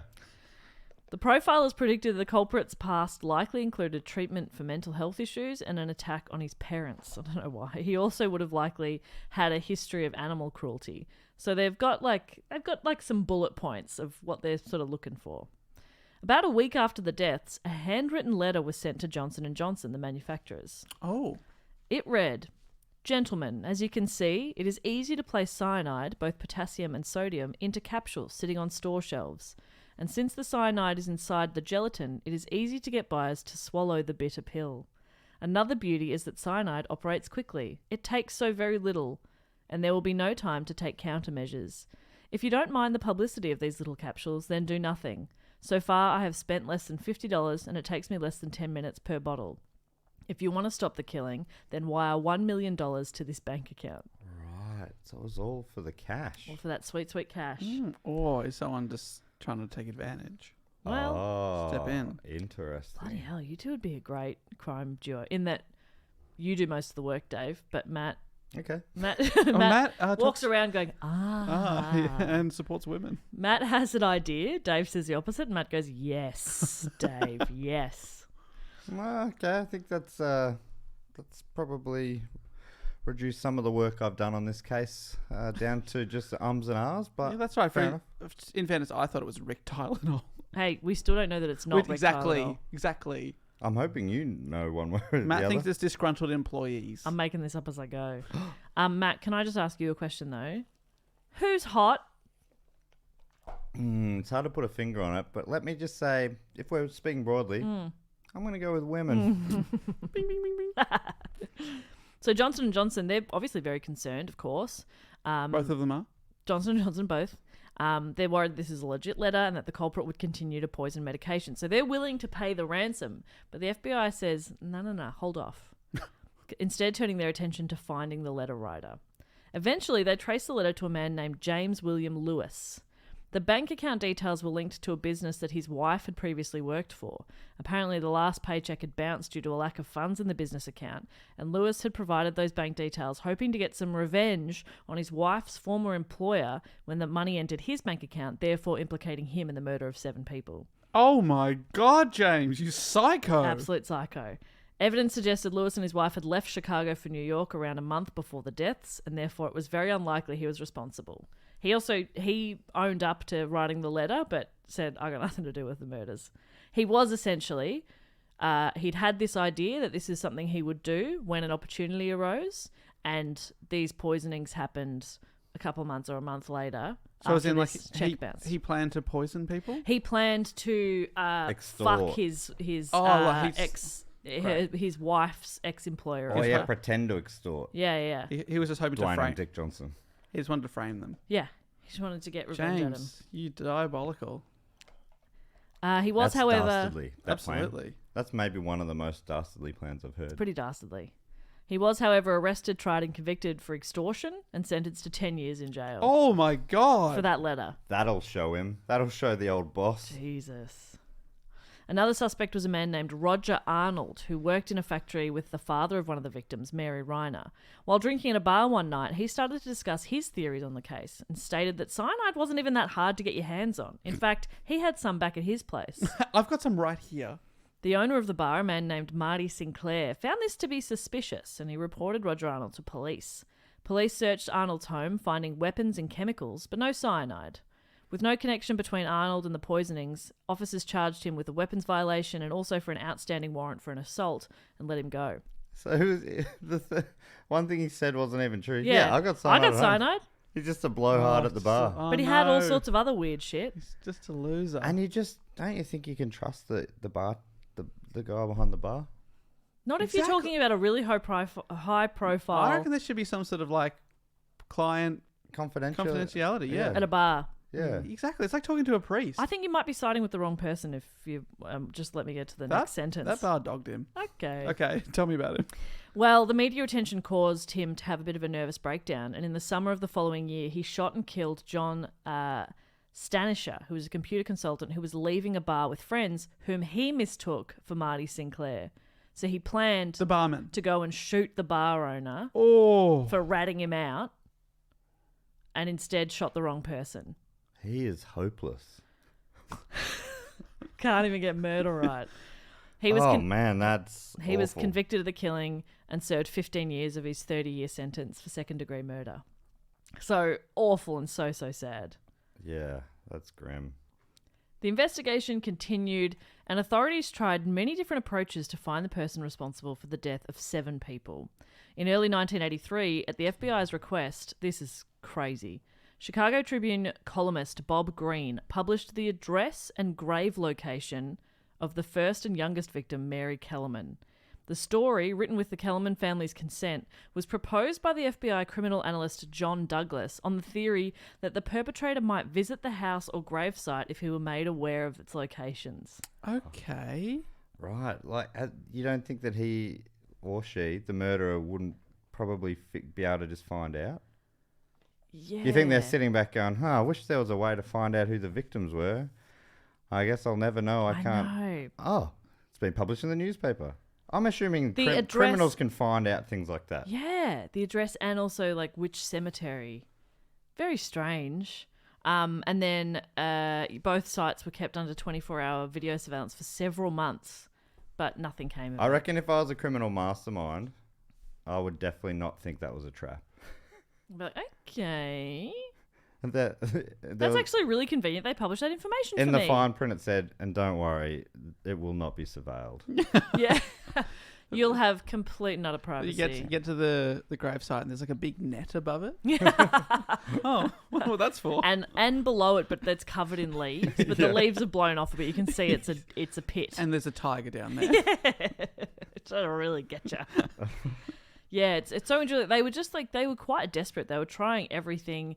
There was just so many different kind of, I don't know, accusations or suspects. A surveillance photo of Paula Prince purchasing cyanide-tampered Tylenol at a supermarket was released by the Chicago Police Department. Police believed that a bearded man seen just feet behind Prince Look, I don't may know why be you're the both killer. looking at me. I think, yeah, what year was this? 1982. Yeah, I shaved my beard that year. Oh, okay. That was your one beardless year for the last few decades. No, I've had other beardless years. What years? I once shaved for a friend's wedding. What year was that? My question wasn't what the events. It was what year. That was this millennium. Did you shave for a friend's wedding and you turned up and they're like, who the hell is that? Yeah, people made fun of me all day. They said I look like Millhouse because I had glasses. Yeah. And I got this haircut that morning, and it's a very funny looking haircut. Hey, you Everything got the about dud. The dud looks like you, Poindexter. Yeah, exactly. I'm like, well, I feel good. I feel good at this wedding. My mum had Hey, it's Millhouse. Mum had long hair, like really long brown hair down to like her waist. Got it permed the day of the wedding. So she had like really short curly hair. Dad's like, who is that? What the hell? Wrong church, lady. You're making like a wild decision with all. Very bold. For my wedding, I obviously don't want to represent myself like I normally look. No. I want to look completely different. That would be weird. So who's this red-bearded man? I never said red. Okay. So yeah, there was just a guy, I think behind her in the line, and they sort of thought maybe he was the killer. Don't know what that was based on, but they were like, oh, maybe him. He just looks sus. But nothing ever came of that theory either. All right. Yeah. So Matt got away with it. Oh, look, I just happen to also be buying something from the chemist. Newspaper, some jelly beans, and this 20-pack of giant dingers, please. I'll have some extra strong Tylenol and extra large dingers. I had a friend once go into like I think it was a 7-Eleven. It was late at night to buy dingers, and Which are condoms. Condoms. For people that and they're who haven't had sex. they're often behind the counter, but not always. So he like had a bit of a look around, couldn't see them anywhere, and was like, you know what, I'm not going to be embarrassed about this. It's a perfectly natural thing to do. Walks up to the counter and says, hey mate, can I get some condoms? And the guy just pointed over to a shelf that he hadn't seen. He's like, yeah, you can help yourself. You don't need to announce it. I don't care. Can I please have sex? Hello, I'm going to have sex now. One sex, please. That was pretty funny. You know, trying to like being like, you know what? Let's not be children about it. It's not a big deal. I'll just ask. Oh, they're right there. My bad. Oh, okay. Pretty funny. So yeah, a few different theories about who this killer could be. Is it somebody, you know, in surveillance? Then there also wasn't like the surveillance cameras everywhere now. This is back in the 80s. There was less. Even in shops and stuff, it tended to just be maybe one camera, and it was on staff, not like on the general public. They didn't trust staff in the 80s. Didn't trust them. I thought they were going to steal from the till. So they're trying a bunch of different things, and the identity of the killer remained a mystery for 40 years. What? In fact, it remains a mystery to this day. Oh, you totally got me. I thought you were about to say that recent article had said. Because that 40 years would be Now. this year. It's Holy shit. now. It's still a mystery. Still a mystery. Well, you know what this show does? Oh, yeah. It weeds them out. Somehow, whenever we... Give it a few months, Yeah. and this killer will be... Always something happens. It'll either be the killer will be revealed, or they'll make a movie Or about Zac it. Efron will play the killer. That's They're the right. two options. And yeah, it's as we're recording this on the 29th, it's 40 years today. What? Wow. Today. Today. At At the time of recording. And that's just a freak coincidence. Yeah. That this happened to be voted as the 8th most popular topic That's it. that we had to record today. Yeah. Wow. And the two-part article I mentioned was only 2 parts out at the time of recording. There was more coming. So there probably will be a bit of press around it because it's 40 years. So it is going to be one of those situations where we do a topic and then people are seeing it a lot in the media. But yeah, give it a couple of months. Wow, but do you think They'll like find the part killer. 3 of this story will solve it, and you'll have to come back next week and And say, be like, actually, we do know who it is. Patreon bonus episode. Yeah, that's right. We killer announced. We have an update. Wow. Yeah, it's still a mystery. Oh, And I got you. I got you there.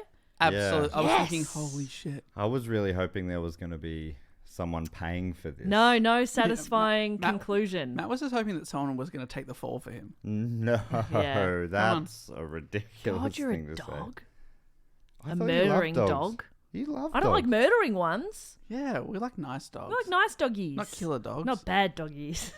Who do you think of as a bad dog? You. A hound? No. You. Okay. You and you alone. So yeah, no one has ever faced charges or been arrested for the Chicago Tylenol No one even murders. arrested. Nah. They love to arrest people. Other than the guy arrested for extortion. Oh, yeah. And the guy who shot the barman. Oh, that That's right. sucks. Someone got away with it. The FBI even investigated a theory that another famous killer could have been responsible. In 2011, the FBI requested DNA samples from the Unabomber, Oh. Ted Kaczynski, in connection to the Tylenol murders. He denied having ever possessed potassium cyanide, but the first 4 Unabomber crimes happened in Chicago and its suburbs from 1978 to 1980, and Kaczynski's parents had a suburban Chicago home in Lombard, Illinois in 1982. So they were like, maybe he Oh, was using his parents' place as a base. But we've obviously done the Unabomber as a topic. that's right. Was that a block topic? Fuck, it might have been. It was definitely it was a very popular I episode. think it's in our top 3 downloads ever, I reckon. And that was a name that I'd heard a lot, but I knew nothing about it. It's an amazing story. You know, in a tragic and Yes, terrifying yes, way. But But yeah, they... much like this. yeah, exactly right. Nothing linked Ted Kaczynski to it. But even in 2011, they're like, what else? What else? They're that still guy. working on They're it. still trying. You know, you said earlier the guy at the bar bragged about, oh, it's easy to get cyanide. Yeah. Is that true? Like, I've got no idea. If it's, Well, if it's so poisonous, like, I doubt it. yeah. But I'm not 100% sure back then. Like, yeah, where you get it from? Yeah. And what it's for? Like, Yeah.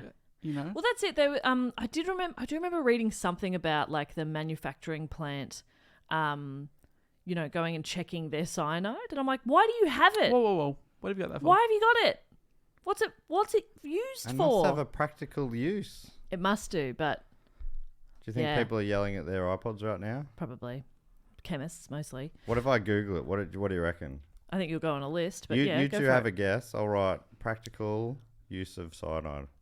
Well, I don't know what like a pharmaceutical company would be using it for, unless it's like it burn it down. It feels or, like, yeah, even in a small dose, it sounds deadly. So it's not like Yeah. even a tiny bit can cure cancer or That's something. right, It's yeah. like, According to emergency.cdc.gov, in manufacturing, cyanide is used to make paper, textiles, and plastics. It is present in the chemicals used to develop photographs.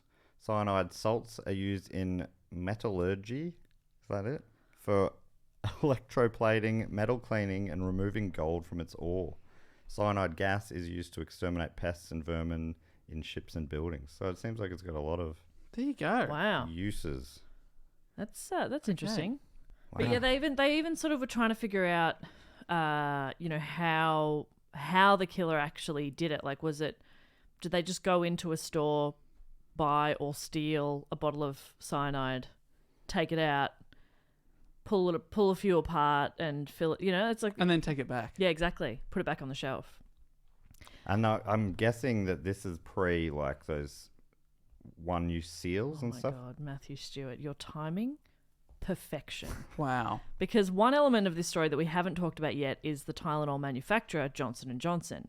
So before the 1982 crisis, Tylenol controlled more than 35% of the over-the-counter pain reliever market. Only a few weeks after these deaths, that number plummeted to less than 8%. See, I know. Mr. Tylenol, Rick Tylenol, Rick Tylenol, stocks are going down. Yeah. He's buying big. buying up. But it's going to go back up, surely. So this dire situation, both in terms of human life and business, made it More importantly. business, made it imperative that Johnson & Johnson executives respond swiftly and authoritatively. And obviously they were a suspect. Like had it been something that they'd done wrong was it something in the manufacturing? Investigators first considered whether the tampering could have occurred at the manufacturing plants. Every Tylenol bottle had a lot number that offered specific details about the batch that those capsules came from. The Kellerman and the Yanis bottles contained Tylenol from lot MC2880, manufactured in Pennsylvania on April 26, 1982, so months earlier, and in Pennsylvania. The bottles travelled to various warehouses, including a final storage stop at a Jewel facility in suburban Franklin Park, before being delivered to different grocery stores on different days before the poisoning. The lot numbers for the McFarland, Reiner, and Prince bottles indicated they were manufactured in Texas and went to different warehouses in the Chicago area before ending up on store shelves. Right. So it's sounding now like someone's gone into the shops and done it. That's right, yeah. So within 48 hours of the murders, the task force used this information to conclude publicly that the pills could not have been poisoned during production. Right. So Johnson & Johnson weren't, there wasn't that some rogue employee was doing it. It was that somebody was taking the bottles, adding poison, putting the bottles back. So it was random. Assistant US Attorney Jeremy Margulies said at the time, obviously Johnson & Johnson didn't put cyanide in their own products. That's clear. I'm guessing there wasn't good CCTV in these chemists, because otherwise, like today, you'd imagine that every aisle has a camera and they would have found the person who totally right. did it. Yeah, you would think so. They would have been like, it was that blurry man. That blurry man did it. The blurry man? That sounds like an X-Files episode. Yeah. It's actually, I just watched an episode about a blurry. They had CCTV footage and it was only one frame and it was a blur. And then they used all these new techniques to add colour to enhance shape and add shadow. I recognise those colours. That's a Letterman jacket colour. David Letterman? Got him again. King of late night. So this is Jeremy Margulies again. The likelihood that the same person could have put cyanide into different batches manufactured at different times in different places was logistically zero. So very quickly, the manufacturer was cleared of responsibility. But Johnson & Johnson initially recalled only those products with the same batch number, like we mentioned before. But people were terrified. Something like this had never happened before. People quickly lost their faith in the safety of their medicine, food, milk, everything, because nothing was sealed back then. Food, milk, nothing was sealed at all. Everything just came in an open box. It was just a box, help yourself. Take a fistful. Fistful of milk. How many fistfuls of milk we need for the kids? Yeah, 6. After these bottles of milk came in, before it was just buckets.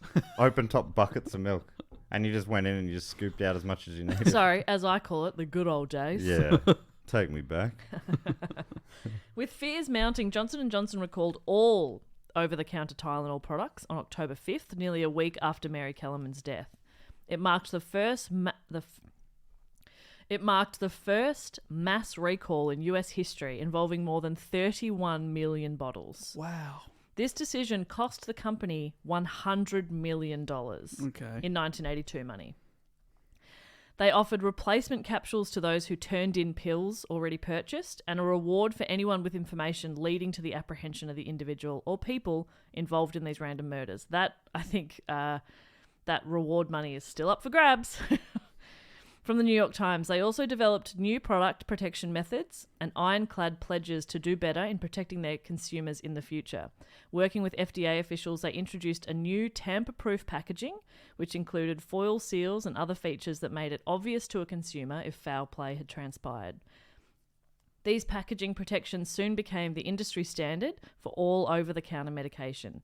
The company also introduced price reductions and a new version of their pill called the caplet, which was a tablet coated with a slick, easy-to-swallow gelatin, but you couldn't tamper with it. It was like a solid you can't open tablet it, rather than the capsule. Yeah.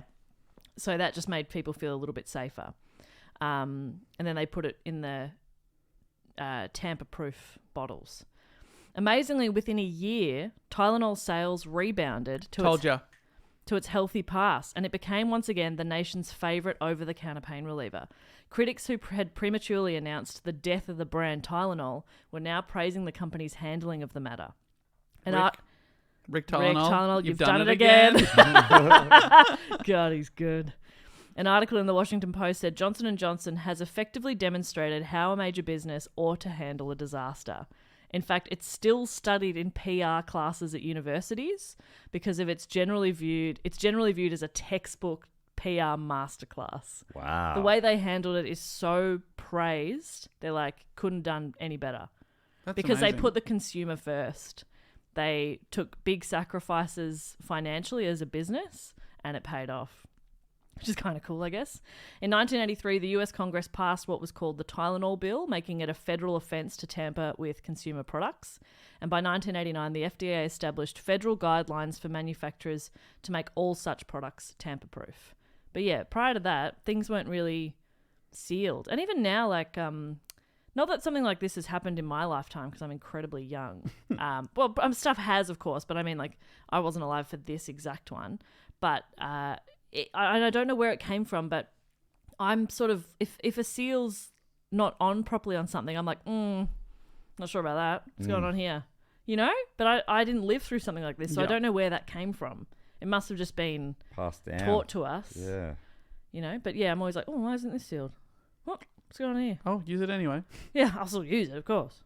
Hopefully, it's got cyanide in it. But now you think about, like, for example, Panadol here. It's all inside little packets and you pop it out. That's right, yeah. So and if one of those is a bit skewy, if you're like, did I do that? Did I just knock it and kind of pierce that aluminum? I'll just taste it. I'll just taste it. I'll just lick this. Smells like almond, but is this an almond flavoured one? Let me check the packaging. I've already taken the pill, but I'll just check the packaging. Oh, it's not almond flavoured. Well. But I don't have a headache anymore. Yeah, that's the least you So worry. that's nice. As you're floating above your body. What am I doing down there? So, yeah, I suppose that is one very, very small silver lining that I'm desperate to find in a very tragic story. Yeah, it's funny that when things like that happen and you're like, it's like, oh, that's a silver lining. Yeah.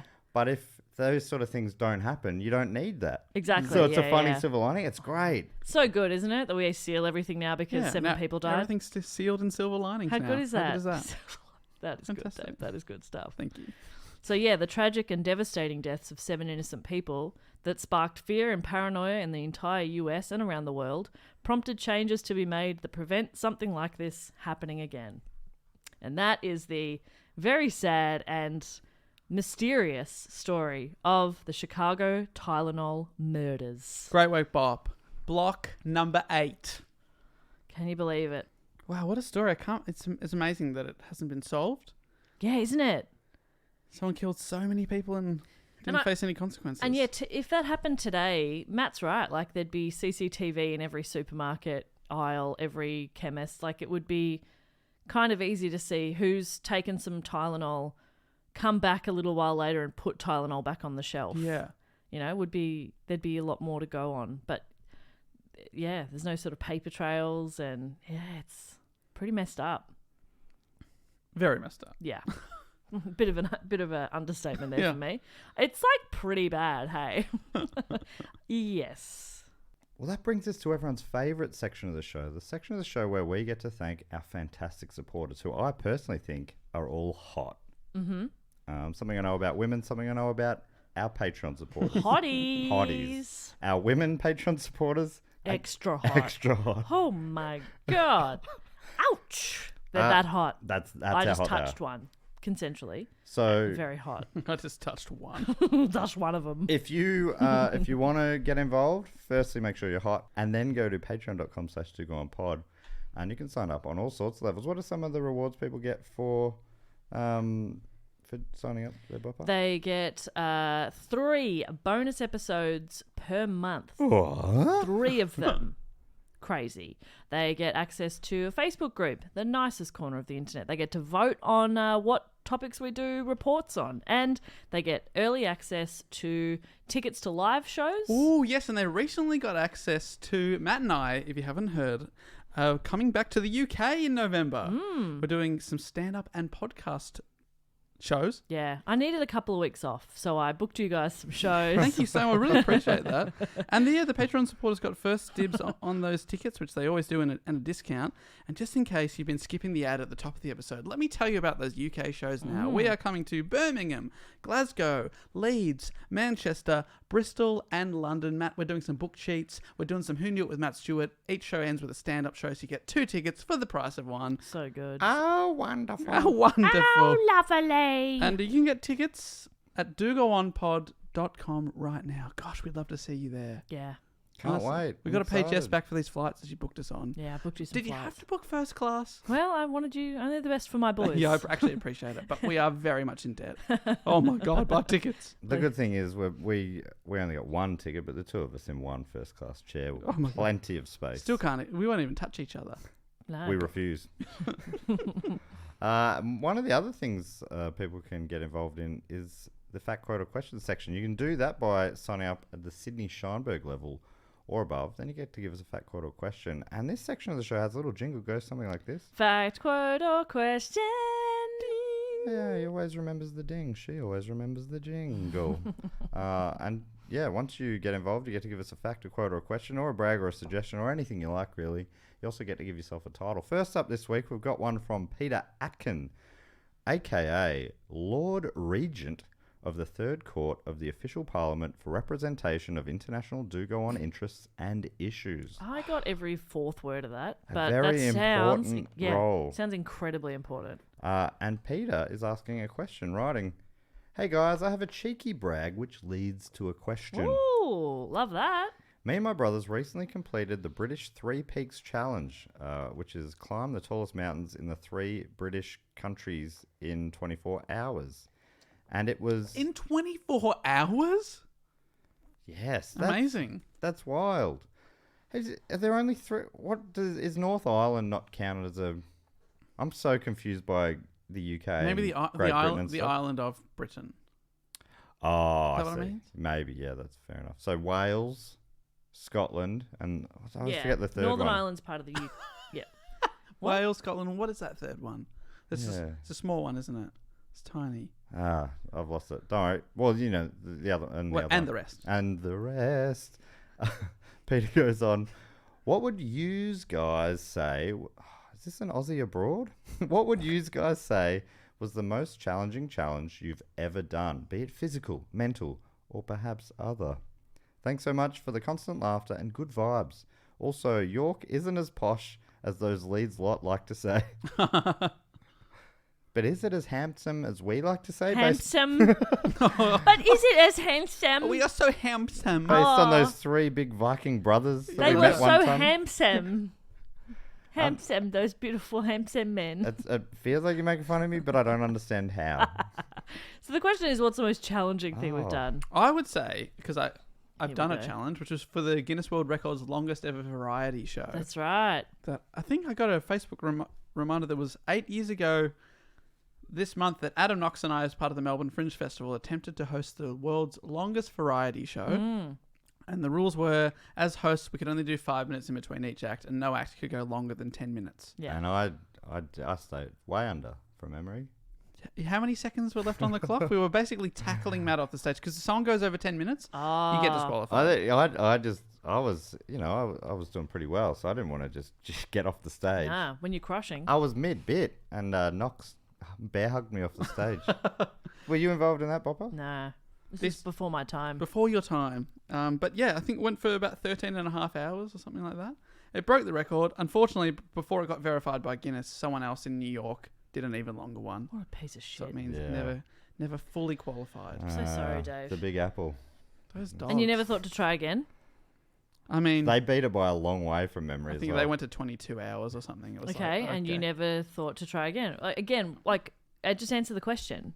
It was just so much admin. So Yeah, no. it's a lot. It was so much. It's a lot. What about you, Bop? Have you ever been challenged? No, I don't think so.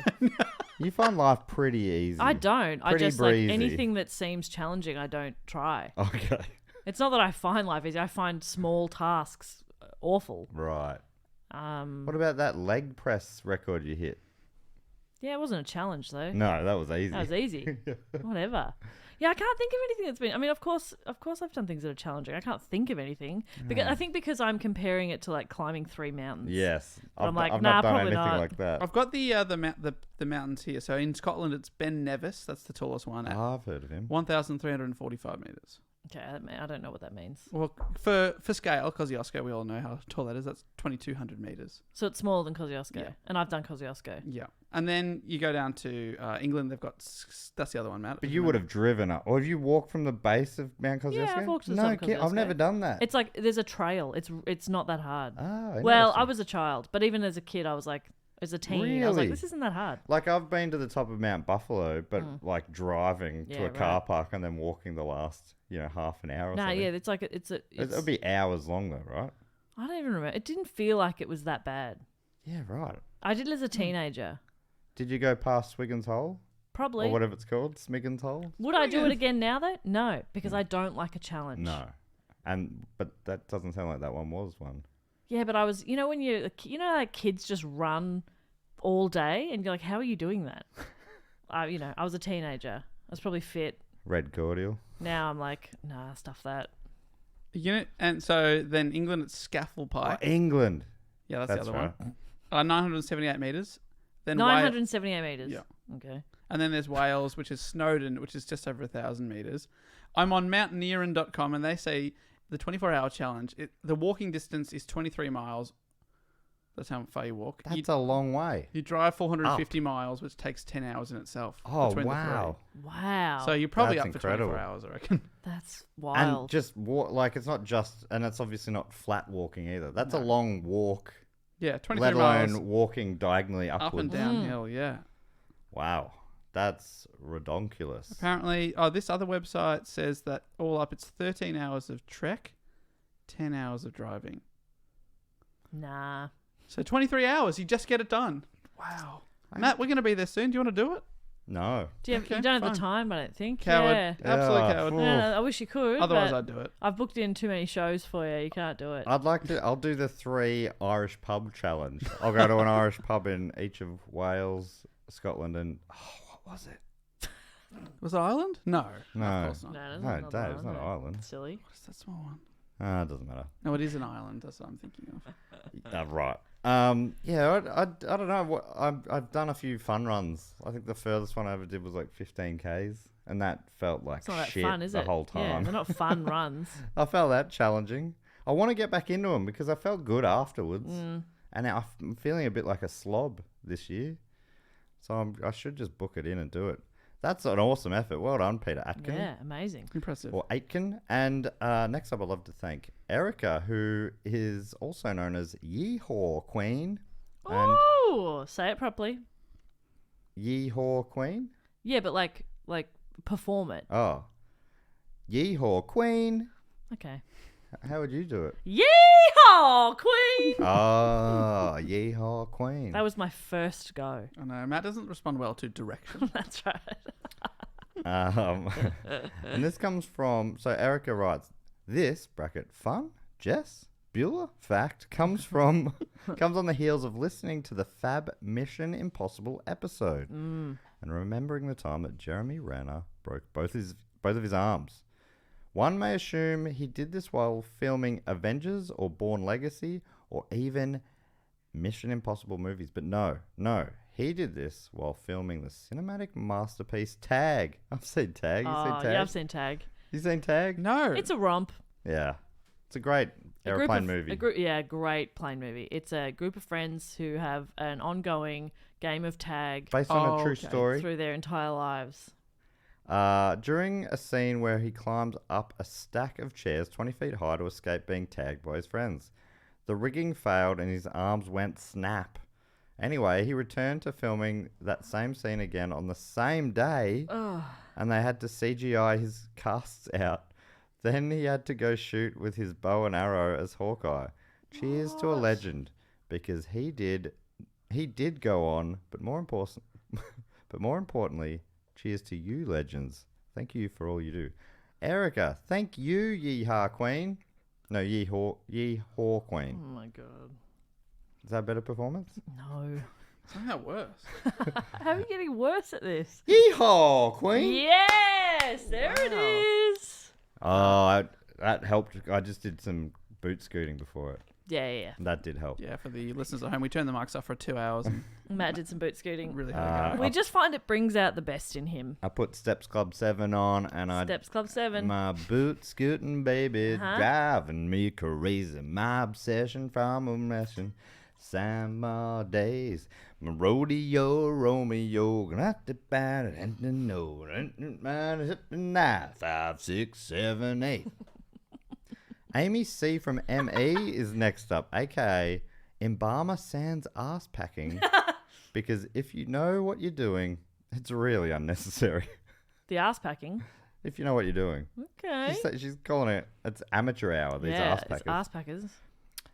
Amy's got a suggestion, which is keep up the excellent work. This is the podcast that got me through 2020 and 2021 and thus far in 2022, when I didn't see my family for almost a year because I'm actually a funeral director and embalmer. Okay. No. Was not kidding. No. Wow. I wonder if it truly is amateur hour to pack asses. I wonder, I imagine that wouldn't have been a fun episode to listen to. Because you'd be like, oh, that's not quite right. I do find the people who dislike episodes are usually someone who's very close to it. Either they're a big fan of something. Riverdance. Or otherwise. My mother was diagnosed with a type of cancer in 2018, making her a high-risk person once the pandemic became reality. In order to keep her safe and healthy as possible and keep doing my job when needed most, we decided as a family that I wouldn't visit anyone in person until safe to do so. Oh, that's hard. So brutal. 2020 turned out to be a year full of hate and anger toward funeral directors. Really? Wow. And I imagine a lot of other people too, which isolated me even more than most. Being able to tune in to your humorous dynamic and silly antics consistently every week meant I could keep serving families in an empathetic and compassionate way that didn't reflect the heinous amount of bullshit that wasn't my fault. God, that's awful. I can't believe that. No. Yeah, wow. But I was being forced to deal with thanklessly regardless. My financial support is long overdue and finally brought to you by Matt saying, "Pussy needs a dickin" on some episodes several months back. If you, Matt, hopefully, could also say Barbados in that special way. I don't know, a special way. I think you just did it. No, I don't know if I can do it in a special. I'll just say it how it is. Barbados in that special way. I did just re-listen to the Bermuda Triangle episode. Do you remember that one, Matt? It was a good one. Yeah, I remember. I made some money for charity that day. Yes. Yes, you did. What an episode. Bravely. But most recently by Michelle Brazier naming a drink the 911, which was frankly long overdue as well. You're all marvellous. Don't change a thing. Do you remember Pussy Needs a Dickin'? I don't. I don't remember that at all. No. And it feels like, but I can imagine your regret face immediately after saying it. Pussy needs a dickin'. The context of that would Yeah. really... a lot of that depends on context. But I think in any context, that feels like a good and cool thing to say. Pussy needs a dickin'. Should we get t-shirts made? Good and cool. As we always say. Pussy needs a dickin'. That's at least a sticker. Yeah, fantastic. So funny, no recollection of that at all. Thank you very much, Amy C. from MA. So sorry that you went through that. That sucks. But on top of being isolated from your family. Know, yeah. I had a few friends who were kind of doing the same thing with sick parents. So that is really tough. And it's really lovely that we brought you any kind of joy. That's really nice, Amy. Thank you for sharing that with us. And finally, this week for the Fat Quota Question section, Scott Turner, aka Visitor Experience Manager of the Semi-Aquatic Museum of Niche Sports. Okay. Has offered us a fact. Writing, first time fact quote or question submitter. Hey team, I'm going to share a fact, but I'll slip in a brag before I do. After listening to the show for a long time, I recently got a new job as the Visitor Experience Manager of a children's museum here in Washington, D.C. I get to go to work each day and combine my passions for education, accessibility, and performance to improve the experience of the children and families that come to the museum. The increase in salary has enabled me to support the show, which is why you're hearing from me. To the fact. Congratulations on the new gig, Yeah. Scott. Yeah, Hell amazing. yeah. Sounds so cool. Matt, as a diverse sports fan, I wanted to share a sport that I love that you might find interesting. That sport is swim run. Sorry to laugh. It just sounds like someone's panicked when trying to. We need a new sport. Swim running. Oh. What is it? You swim and then run in the water. Okay, I'm so glad you asked, Dave. Jess is basically. Did I nail it? I haven't read ahead yet, but I'm guessing. Let's find out if I nailed it. It's a fusion of trail running and open water swimming, where athletes traverse whatever comes their way, often taking place on an archipelago. Sorry for the geography, Jess. You hate it. You hate I have any. no fucking idea what that is. It's like a lot of little islands. Yeah. Dave doesn't know. Is Indonesia an archipelago? It doesn't matter. Yeah, it's my it impression is, of Dave. It's islands, isn't it? Yeah. Is Japan an archipelago? What a beautiful. I just like saying It's it. fun to say, But I won't say it. Don't yell at your iPods, Dave. You can. You look that When up. I finish this, can you explain? There is a Japanese archipelago, Thank the you. Philippine archipelago, the Maldives, the Galapagos Islands, Okay. Canary Islands, Indonesia? the Hawaiian Islands are all examples. Damn it. Oh, and I'm sure that's there. I just haven't. So it goes on to say, Great Indonesia archipelago. Okay. thank God, You we would've saved a looked few such a iPods fool. there. Yeah. People are smashing them against brick walls. Athletes run in teams of 2 to the end of an island, jump in the water, swim to the next, and repeat until the finish line. Talking about challenges before, This seems like an epic challenge. I don't. Good for you. I love people who love to do these sorts of challenges physically. Me, absolutely not. Right. Because it sounds like such a beautiful place, but it would be hard to So take just much go of and it in. visit it. Like, just go on holiday. That's yeah. my challenge. Holiday. I feel like I open water swimming with a lot of people around when you're already knackered from running. God. That just sounds like a bit nightmarish to me. Did I tell you I got when you see seasick 'em- in the water? Oh. Like, in the water, I'm snorkeling around. Is it got similar to seasick. crying? People can't tell you're doing it when you're Nah, under the water? you could tell when I was vomiting into the water. Yeah. I think because suddenly fish were all around me. Oh, chum. You were chumming I it. was chumming it. But for you, Matt, is the water your safe place? Yeah. Well, Get under there. don't get in there with me then. Doesn't sound too safe around Bob. You swim in your shoes, run in special wetsuits. Often the water is very cold. Climb slippery rocks and run through incredible terrain. I invest a great deal of my time in training for this sport, and it paid off this year as I won my first ever race as an endurance athlete. Yes! The best part about this crazy sport? Amazing. It began as a drunken bet by some friends living near the Swedish archipelago and has been growing ever since. Might make a great topic. That's cool. Hope that wasn't dry. Thanks for the laugh, Scott. Well done, Scott. No, Congratulations. Scott, see, that's the thing. I find that so cool and so impressive, and I love people who have that kind of dedication to things. It's just not something I could ever even fathom, but that is so cool, Scott. Good job. Amazing. Yeah, I love it. It sounds... I think it would be an awesome thing to watch even, you know, because Yeah. of the scenery and stuff. Yeah. More Again, than you could just go on holiday. triathlon or whatever. Yeah. Just sit back and watch Just go watch him. some swim run. Cocktail or something. Swim run. Or is it run swim? Swim No, run. swim run. Swim Swim run. run. Even though it does sound like you usually start on land. Thank you so much to Scott, Amy, Erica, and Peter. We also shout out to a few other of our great supporters, Bob, normally. And you normally come up with a bit of a game. That's based on the true. episode A little topic. hard with this one being about some poisoning Yeah. murders. Who's one of our heroes from? We got Helen. Helen's great. Helen Jensen. What's something? Maybe something that they would have solved if people listened to them. You know, like Yeah, okay, yeah. Okay, great. That's fun. Well, first up from address unknown. Can only assume from somewhere deep within the fortress of the moles. It's Melissa C. Rubik's Cube. If only people had If only listened. they'd listened. She said clockwise, damn it! And they went anti-clockwise. What were they And thinking? They still, to this day, have not solved a Rubik's Cube. Fools. Melissa C. Melissa C went out on her own, Stomped got her her own, feet. stomped her feet, got her own Rubik's Cube, Said, solved look, it. just do it like this. And they're like, They're like, what are you talking about? that doesn't look right. Sorry, you're so shrill. I Did can't you hear what you're move talking the about. stickers around or what? So you haven't jumbled it yet. Okay. That's Okay. what I'm hearing. Is you bought it freshly made and Oh, that's the key. oh yeah. Never jumble.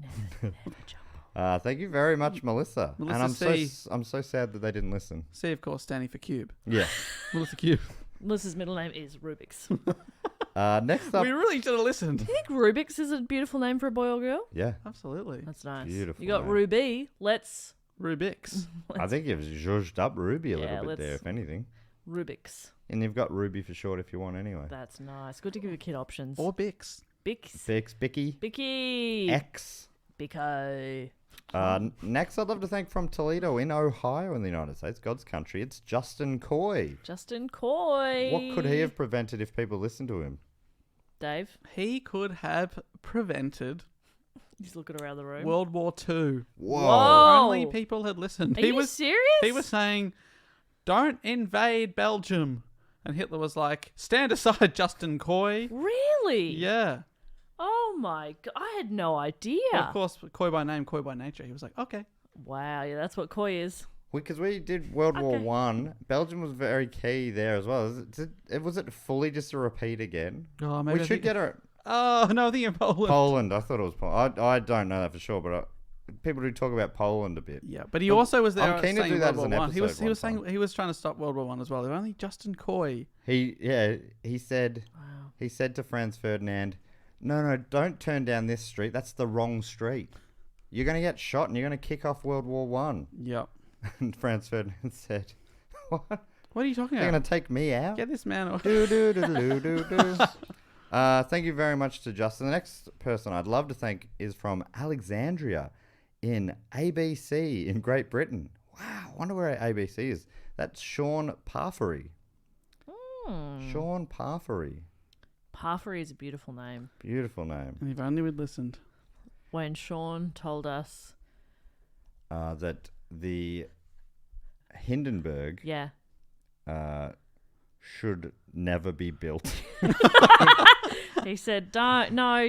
He just slapped it and said, "This should never be built." And they're like, "Well, it is. Well, it's already there. It's taking off. You're touching it. Yeah. In fact, you're attached to it. You're flying. You're flying this. Don't let go. Actually, You're flying this airship. You're the captain. You're the captain. You're the pilot. So I don't care that you think it should never have been. You just need to pay attention. He's like, it shouldn't go up. It'll come back down. They're like, yeah, that's the Yeah, plan. that's the point. At its destination. We don't want it to fly forever. He's like, no, No. in flames.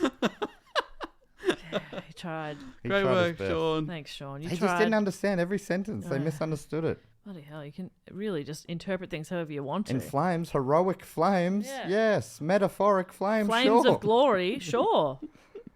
Jess, would you like to thank a few people? Matt, nothing would bring me more joy. Me neither. I would love to thank from Rising Sun in Maryland, MD. Rising sun. How nice is that? I would love to thank Shelby.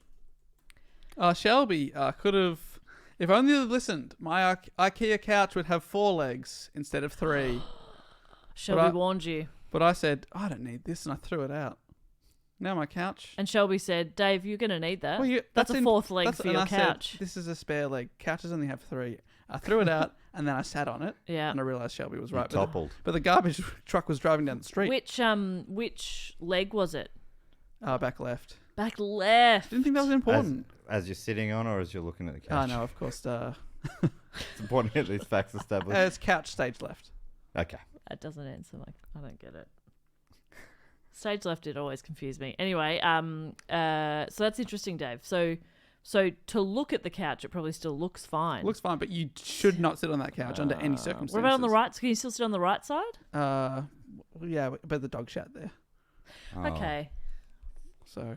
This doesn't sound like a good couch. Oh, no, it's not a good couch. I really should have listened to Shelby. Yeah. Yeah. That's what I'm saying. Yeah. Thank you, If Shelby. only. I would also love to thank from Ghoul. Ooh. Coming up to Halloween. Very appropriate. Ghoul. Ooh. I would love to thank Holly Franklin. Holly More like Franklin. Holly Frankenstein. Ghoul. Oh, that's good stuff. Oh, it's actually Frankenstein's monster. Oh, cool. Not that far from Leeds, east of Leeds. Gould has the Gould Museum Okay. and a Tesco and an Argos. Ooh. What kind of ghouls do they have there? Hot ones. Hot ghouls. Hot ghouls. My favourite kind of ghouls. And what could have been avoided if we just listened If to only Holly Franklin? we listened to Holly Franklin, we would have been able to avoid climate change. Yeah. Damn. Step aside, Al Gore. Holly Franklin was making TED Talks long before you were, my friend. More like Al Ghoul. Ghoul. Yeah, if only we'd listened. Honestly, this is probably the most important one since the couch. Mhm. Yeah, Yeah. that the dog shat on.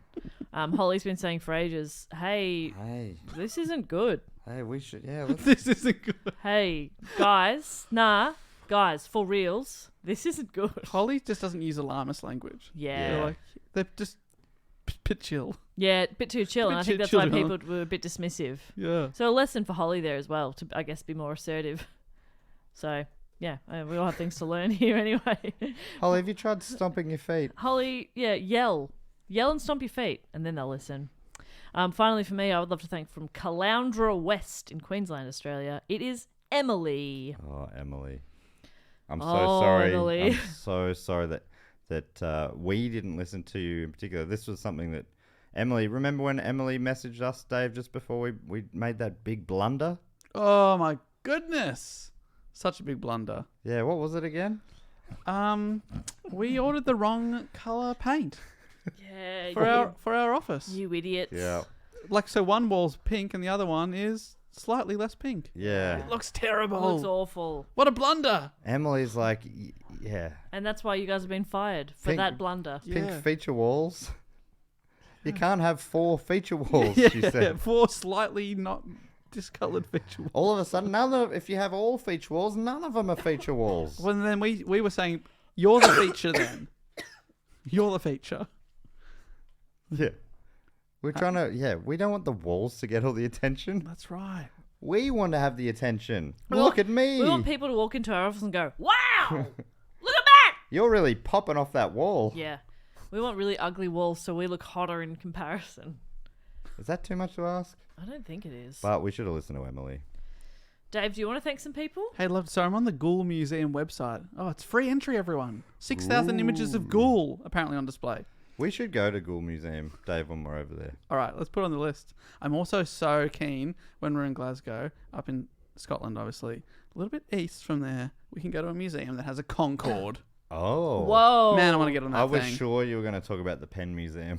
Oh, that's in Birmingham. Okay. Take me to the Pen Museum. So many things on the list. Hey, I would like to thank. Wow, this is great. Jess, are you getting jealous? Listening to this itinerary? We're gonna go Ghoul Museum, the Pen Museum, and then ride a flongcord. I'm real flongcord. I'm gonna kind of flongcord. Goodbye. It's not too late, Jess. Yeah, I think I'm going to go quit my Jess job is like, so I can come. I think it's too late. Oh, sucks. My favourite comment was when we said we're doing the podcast and that each show will feature us two and a special guest. And someone wrote, I hope the special guest is Jess. Honestly, I'd be disappointed if nobody was like, why isn't Jessica? Where's Jess? I'd be a little hurt. So I'm glad somebody was like, I hope it's Jess. Imagine it is, but we just didn't announce You flew me in for one. That is pretty fun. Oh, That would be fun. Put you on the flongcord. We did. Jump on the flongcord. But yeah, obviously we wanted Jess to be there. Don't lie to them. Hey, I'd love to thank some Okay, people obviously as well. I wanted Jess to be there. Dave Dave. is mad at me. Well, you let me paint that feature wall and it looks fucking terrible. Hey, I'd like to thank from, this is a fantastic place, Mechanicsburg Oh. in Pennsylvania? Philadelphia. Ah. What is this? Pen Museum. Oh, the Penn Museum. Let me look this up. Mechanicsburg in Pennsylvania. It's Brennan Dickerson. Holy shit. That's such a good name. That is such a great name. Brennan Dickerson. It's unfair because we know that our supporters are hot, but Yeah. it's unfair that they also have the best names. It's not fair. And they also have good personalities. It's Yeah. like, come on. How can you have it all? Normally you can't have it all. Not in Brennan Dickerson's case. No. That's good. You know what I always say? This pussy needs a Dickerson.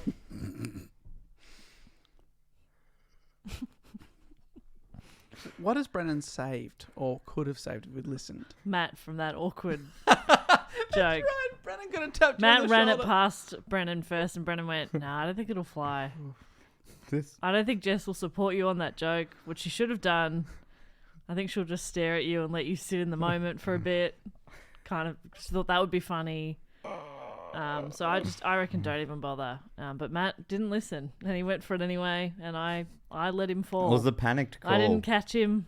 We just quickly, they wouldn't have noticed, but we quickly paused the recording because I was getting a call. Oh, from Brennan Dickerson. Yeah. Okay, I'll take it. Well, this is highly unusual. Brennan, we're in the middle of a recording. Is everything okay? Brennan, where are you? For those, there's the small niche of listeners who remember the Warwick Capper tapes from so Get funny. This. Look it up. Enjoy yourself.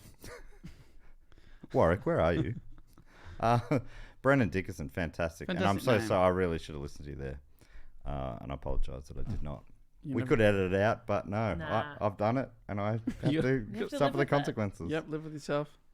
I would also love to thank from Waterloo in New South Wales. It's Cam. Cam. Jess, what did Cam... What could Cam have what could he have prevented? If only they listened. The 2000 Olympic Games opening ceremony when Kathy Freeman lit the cauldron Oh, and there was like the bit of a mechanical error and that it just sort of hung there for a little bit. big pause. Cam actually he saw that being a potential problem and suggested a few easy things they could have done to ensure that did not occur, and it happened anyway. What? They didn't listen. They should have They listened. should have listened. Cam, I would have listened. Yeah, but You know what you're talking about. they didn't. Well, next time Sydney hosts the Olympics, I'm sure they'll listen. And I would finally like to thank from Worcester in Great Britain, Kevin Sanders. Kevin Sanders.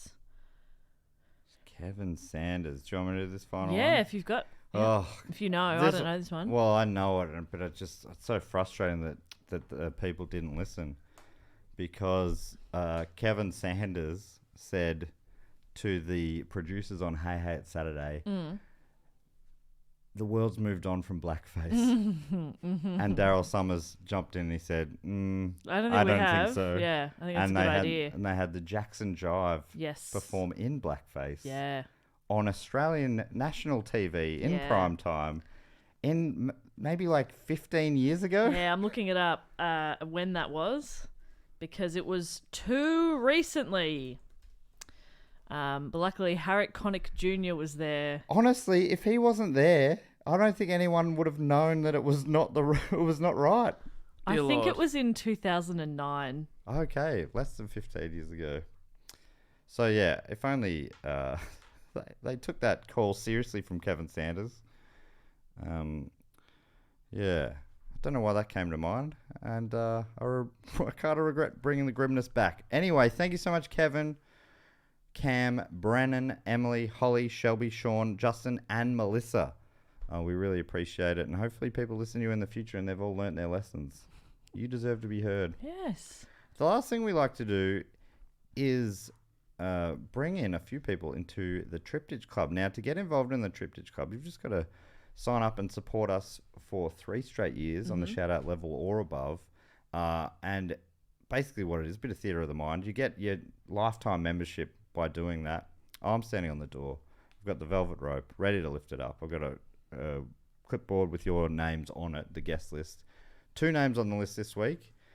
Jess, you're normally in there behind the bar. Are you serving cocktails this week? Absolutely not. None of these alcohol bottles were sealed, and so I've thrown them all out. Okay, that's And I all for the I best. ordered fresh sealed bottles, but they have not arrived in time. So you can have water. Yep, I've probably got some apple juice at the back of the fridge somewhere. sealed. Oh yeah, that's sealed. Yeah. I got some long life milk, which Okay. is sealed. Sealed. But yeah, apart from that, Oh, I that's will be serving seal though, Okay. a delicacy. Oh, The singer, I'm baby seal. I've killed You've seal. clubbed him to death. I've clubbed the singer seal to death, Wow. There and you so go. we will be having that. Okay, interesting. And Dave, you normally book a band. Yes, we've Hopefully, booked. it wasn't a double booking here. Thank goodness it wasn't Seal. That's next week, so I'm going to have to really go back You're gonna to have to scramble there, my friend. my emails. But I am... He will not be responding. I have booked Chicago's own The Smashing Pumpkins this week. Wow. That's right. The world is a vampire. Oh, they love a ghoul. They love a ghoul. Awesome. Oh, that's fantastic. And yeah, I don't think there's anything else we need to do apart from welcome in our two brand new guests. Dave's up on the stage. He's emceeing the show. The welcome party. Everyone who's already in is there, chanting along with these names. Dave, you ready to go? You ready to hype these people up? I am so ready to rock. Because Dave is a bit low on confidence, Jess is standing right behind him. Hype him up. Hyping him up. Touch his as butt. required. Lift him up sometimes when he can't reach things. Thank you. A little So, boost. first up, I'd love to welcome into the Triptych Club from Houston, Texas in the United States, it's Eli Fisher. I went fishing and I caught a good one. It's Eli Fisher. Reel him in! Yeah, that's awesome. And finally, from Mawson Lakes in South Australia, it's Amanda Mullins. Ooh, I've been mulling it over, and you know what? I want you to come on down, Amanda. Woo, woo, woo. Please say that every time. Welcome into the club, Amanda and Eli. Make yourselves at home. Well, that brings us to the end of the episode. Jess, is there anything we need to tell people before we go? That we love them and that anybody can suggest a topic. There is a link in the show notes. It's also on our website, dogoonpod.com. That's where you can find all of our podcasts. You can look at pictures of us. You can buy merch and you can get tickets to live shows, which of course Matt and Dave have coming up. And we very also, soon. I don't know if we've mentioned on the show yet, but we're doing a Christmas episode in Melbourne. Yes, oh, it's true. It's good that we leave it to the very last second to plug that. But yes, we've got a Christmas show coming up in December. At Comedy Republic. On the 2nd of December. It's going to be a lot of fun. It was like, I think this is the first time we're mentioning it publicly, but it's already over half sold just from Patreons because they get the pre-sales, Yeah. as we mentioned. If you want to be involved with the Patreon, you can go to patreon.com/dogoonpod. Now, Dave, I think that's time to boot this baby home. That's it. Hey, we'll be back next week with another episode. I believe it's my report, the 7th topic on our Blocktober countdown. What Lucky could it 7. be? Even bigger than the Tylenol Murders. We'll find out next week. I'll How be dare back. you. Until then, I'll say thank you so much and goodbye. Laters. Bye! Reel 'em in! Hey, how hot are women?